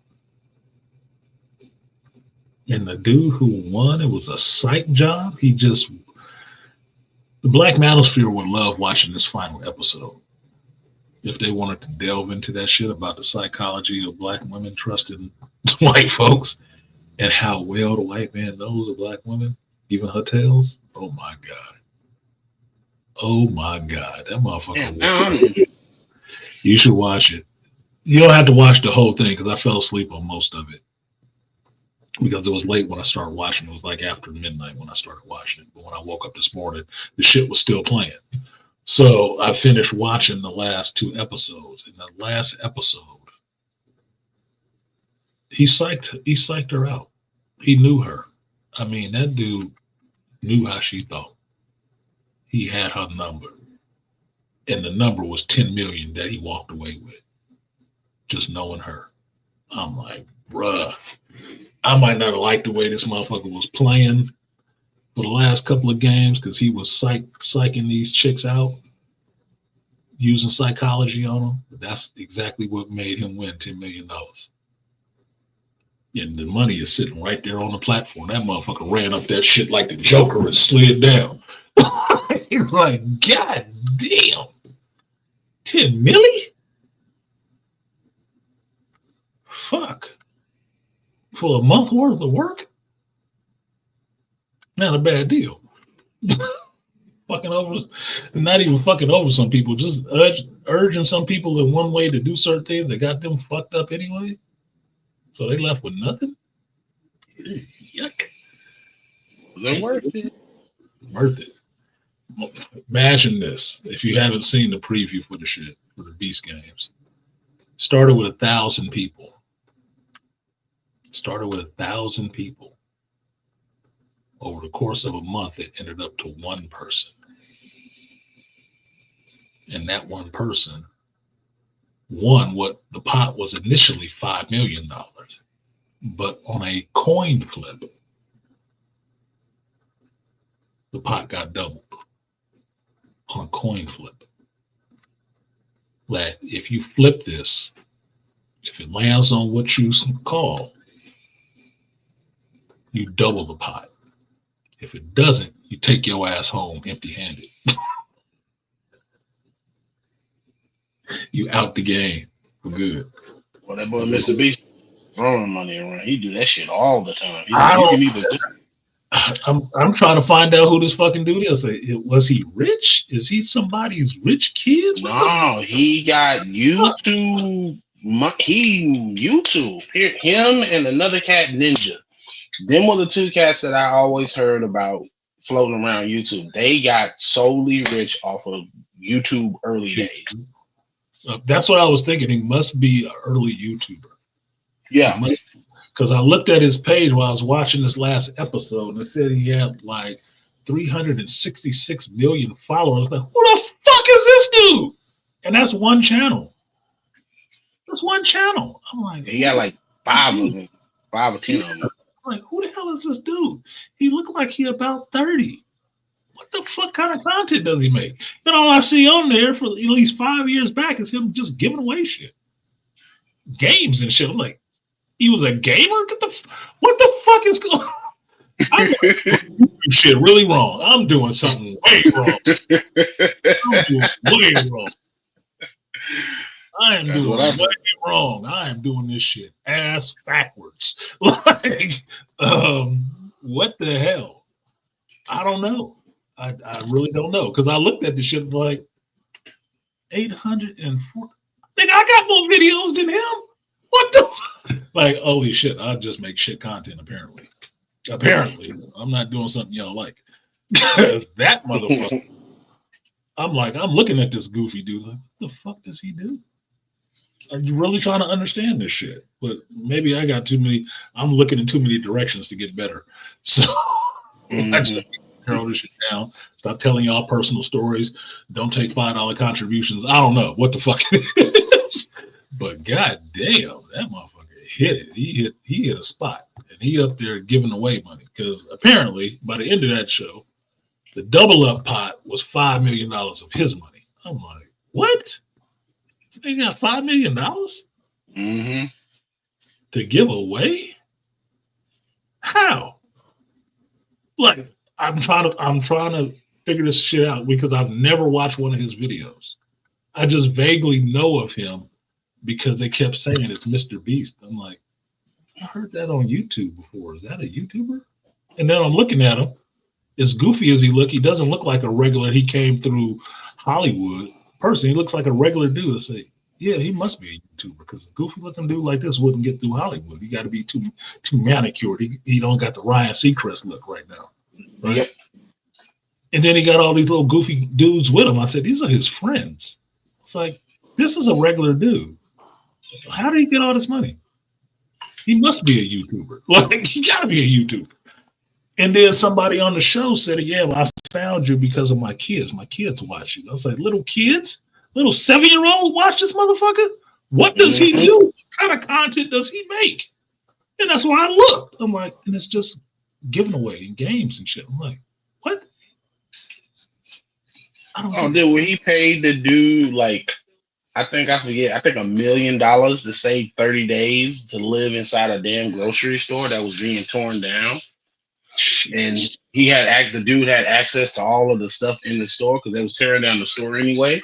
I was like, what the fuck? And the dude started mentally cracking at some point. I was like, nigga, I'm gonna sit there for 30 days and figure out something to do.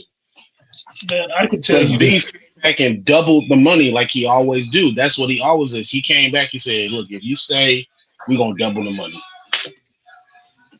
I'll tell you one of the things that just made this show, especially in the last 2 episodes, that made it really interesting psychologically. This is why I watch game shows like this with a lot of money on the line, like Physical 100 and stuff like that. I watch game shows like this because there's real money involved, and you get to see a smattering of people's psychologies. You get to see how people interact when money's on the line, what they will do to each other when some money is on the line. And it ain't got to be that much. It was 1,000 people, I told you, started up off this game. It was people leaving for 20 grand. They got a chance of winning $5 million, but because they offered, hey, one person in this line sacrifices themselves, they can make $10,000 right now.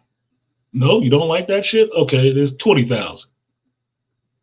There's some people left in the first round of that game with 50K. But just say, I sacrificed myself, I'm out. 50K. They made somebody's wage already. Fuck that 5 million, man. I'm leaving here with 50K. I'm gone. Out.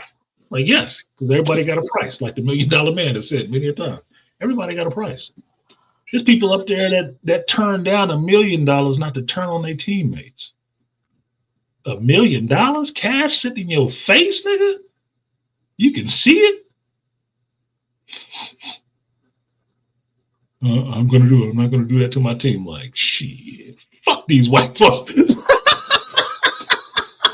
What I got to do? Sabotage the strap on the next challenge? What I got to do? Work on balls? Look, I can't say I'd be that. I cannot say. I can't say definitively I would have turned that shit down. $1 million? You're playing for 5. You're playing for 5 out of 60 people. But they're offering you, one of 60, $1 million right now. To fuck these other 60 people. Oh, I couldn't do that. I don't know. I don't know if I could. Look, I have to give myself that rationality. I don't know if I could have took that choice and said, I don't know. That's the interesting part about it. It makes you ask yourself questions. Would I have turned on them for that? We got so close on these last couple weeks and stuff like that. Like, close how? Like, how close? The same family. I don't know. Like, I don't know. I just don't. So because I don't know for sure which way I would have gone, I like stuff like that, seeing people have to make some serious choices like that. And they did. So people made money off that show. So at the end of the show, they said that all the contestants got at least $2,000 for getting on that show. I'm like, shit, that wasn't even bad. Even the people that left day one got $2,000. Everybody was a winner. Everybody got something. They said he put the total up there, how much money they gave away in that show. It was like in the millions, like 20 million or something like that. And everybody got something. Yeah, that's all he does is just get money. So even if you showed up to the show, got dropped in the first thing, you walked away with 2 G's. Like, I'll take that right now. It ain't changing my life in the millions, but 2 G's to get some shit done. 2, 3 G's? I'm in California though, so they might have took about a third of that bitch. I might get 1,500, but 1,500 would be cool. 1,500 cool. That's down payment money, man. You know, you pay for some other shit. You might have a good time in a couple of days and can invest that. You know, you smart. You're smart with it. Whatever kind of money you got is good. So I don't know. It was an interesting show to me because I like to see how people operate like that when they under that pressure, when the money's on the line and shit. It comes down to mental smarts and physical smarts in the marriage of those two things. It's an interesting show. So he did a good show, and I'm sure he made more than $10 million off of that shit. That was just season 1. And some of these stunts that they was coming up with, these people doing, was crazy. It was some crazy shit. It wasn't as physical as the Physical 100 show, which is on Netflix, which I like, which comes from like Korea. But the challenges that they came up with on this show were interesting, and always had a psychological bent on it, where you see people turning on each other or feeding each other some bullshit to get them to turn on. Because I'm telling you, you watch that episode 9, episode 10, when it gets down to just 10 people, that dynamic is fucked. And the best thing I saw was they had one of the challenges was they each came out of their rooms and they could take money from this pile. And it's like it works on the same idea as the platform, right? Where all this food is on this platform and it's dropping down these levels. And people take what they want, and who's ever at the end gets whatever is left, right? Works on that principle. Except here, it's money. It's a stack of money. And you can take from however much you want from this pile, but it's going to the next people, the next person in line. And you've picked the person that comes behind you, who you think would be the perfect person to come behind you. It's only 10 people. When I tell you it got to the point where somebody is sitting in a room and they got cameras in this room that used to be full of people, but now you're the only one in here, and you get to sit there with your money and think about your choices. Oh my God. Oh, that's psychological gold right there. That's psychological gold right there. Just understand it, and then having to come back out and own up to what you did and why you did it to the people you did it to. Oh my God. There would have been some fist fights. They're lucky they had as many women. Look, you can wipe your tears with some $100. No, it was people in there copying. Please, you got to see a real cross section of America and got to see how people really get down and what is really important to them and how they justify what they do to other people. They really do. That they really are not for your ass. No matter what you think, no matter what you heard, no matter how much time you spent, they are not for you, man. And you lose every time you put your trust in a motherfucker like that, because they are not playing with you. No. Nope. Love my ass. Anyway. Let me get out of here. I see my sister is calling. And I'm not going to take this on the air, just in case it's some bad news. Mm-hmm. All right, then. Let me get up out of here. Peace, everybody. Peace, Beast. I will see you around the rivals if you jump in. All right. Shout out to Rainfire Designs. He said, at the buzzer from my snack fund, I have to set a goal of 10 to 15 pounds per month until Comic-Con. No more crappy photo ops. But you trying to be Charles Faulkner in that bitch? 10 to 15 pounds. You doing some cosplay that you trying to costume you trying to fit into? Do you, man? Do you? I need to lose some weight myself, but I'm not overly fat. I'm just heavy for me. So appreciate you, Rainfire. I will give you the red. Oh, yo, I'm doing all right. Yes, sir. I get an attitude when my money ain't right. The team don't want to see me rich. I bet they all back down when they hit a click. Oh, yo. Appreciate you, Rainfire. And that will bring us to the end of this show.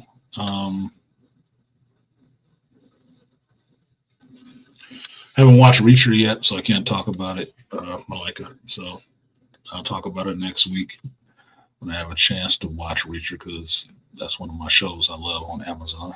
And all of my shows that I like on Amazon are coming back, filtering back into to watch. Need to figure out what show I'm going to watch for Patreon. I guess it's going to be Daredevil. I'd have to do some episodic reviews of that one because I really don't want to watch anything else coming from Lucasfilm. And there's not much on the horizon for Disney other than Daredevil, which is the only thing I'm really interested in. But don't worry, Patreon supporters, I will get you more content. Even while I'm gone. So thank you guys for coming up. Thank you, Beastly Nerd, for coming up, and thank you guys for showing up today. Thank you to everybody who donated. Michael Jai White and all the dudes are coming swole this year. Well, Michael Jai White is swole already. He's been swole 40 years. Took me a while to know he was a martial artist because my introduction to Michael Jai White was the Mike Tyson movie. And he was Tyson. So, yeah. They professionals, though. Compete with AS.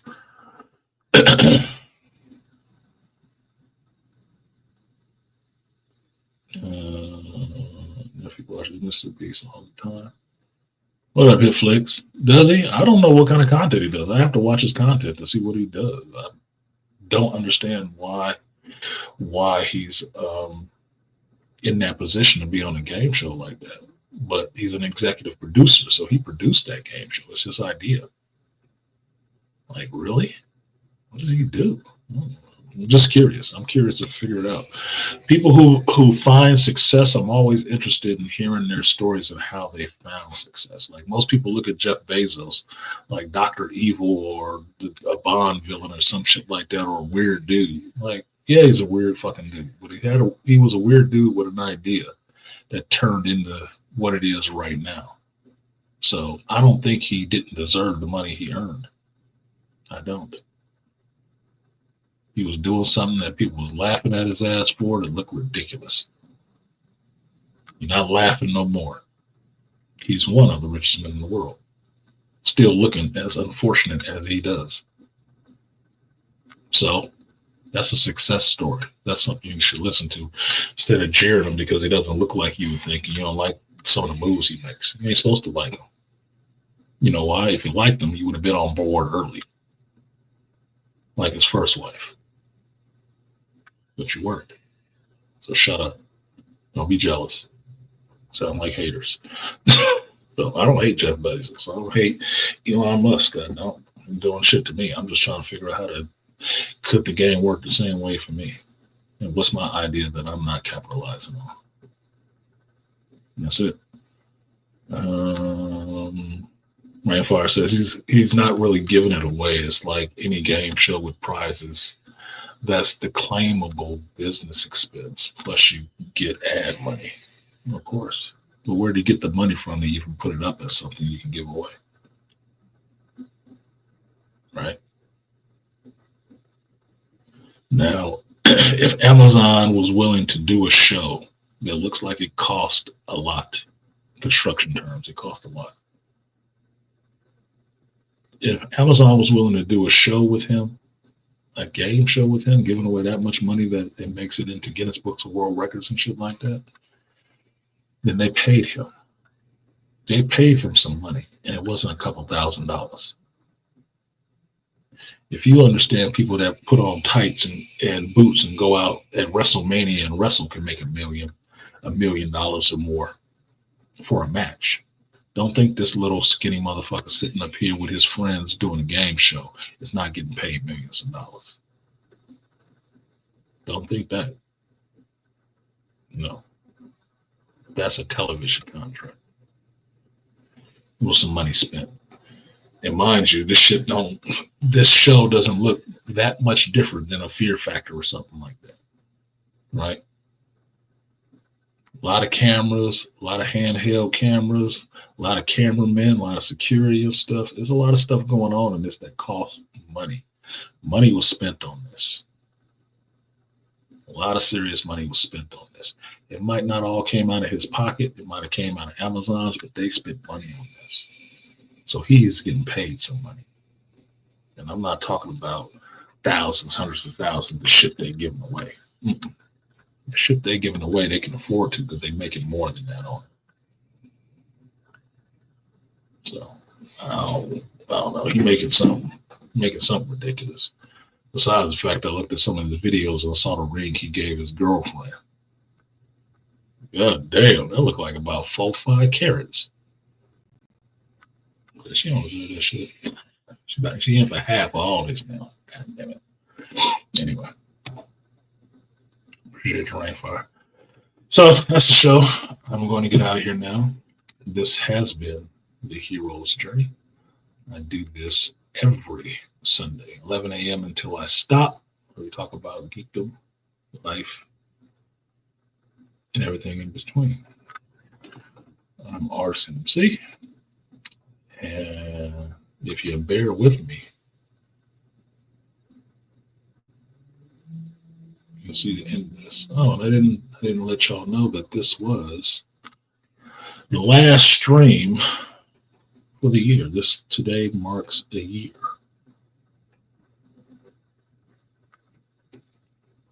So year 6 on YouTube starts next Sunday. Roll the counter back and we'll start again. So yeah, anniversary show.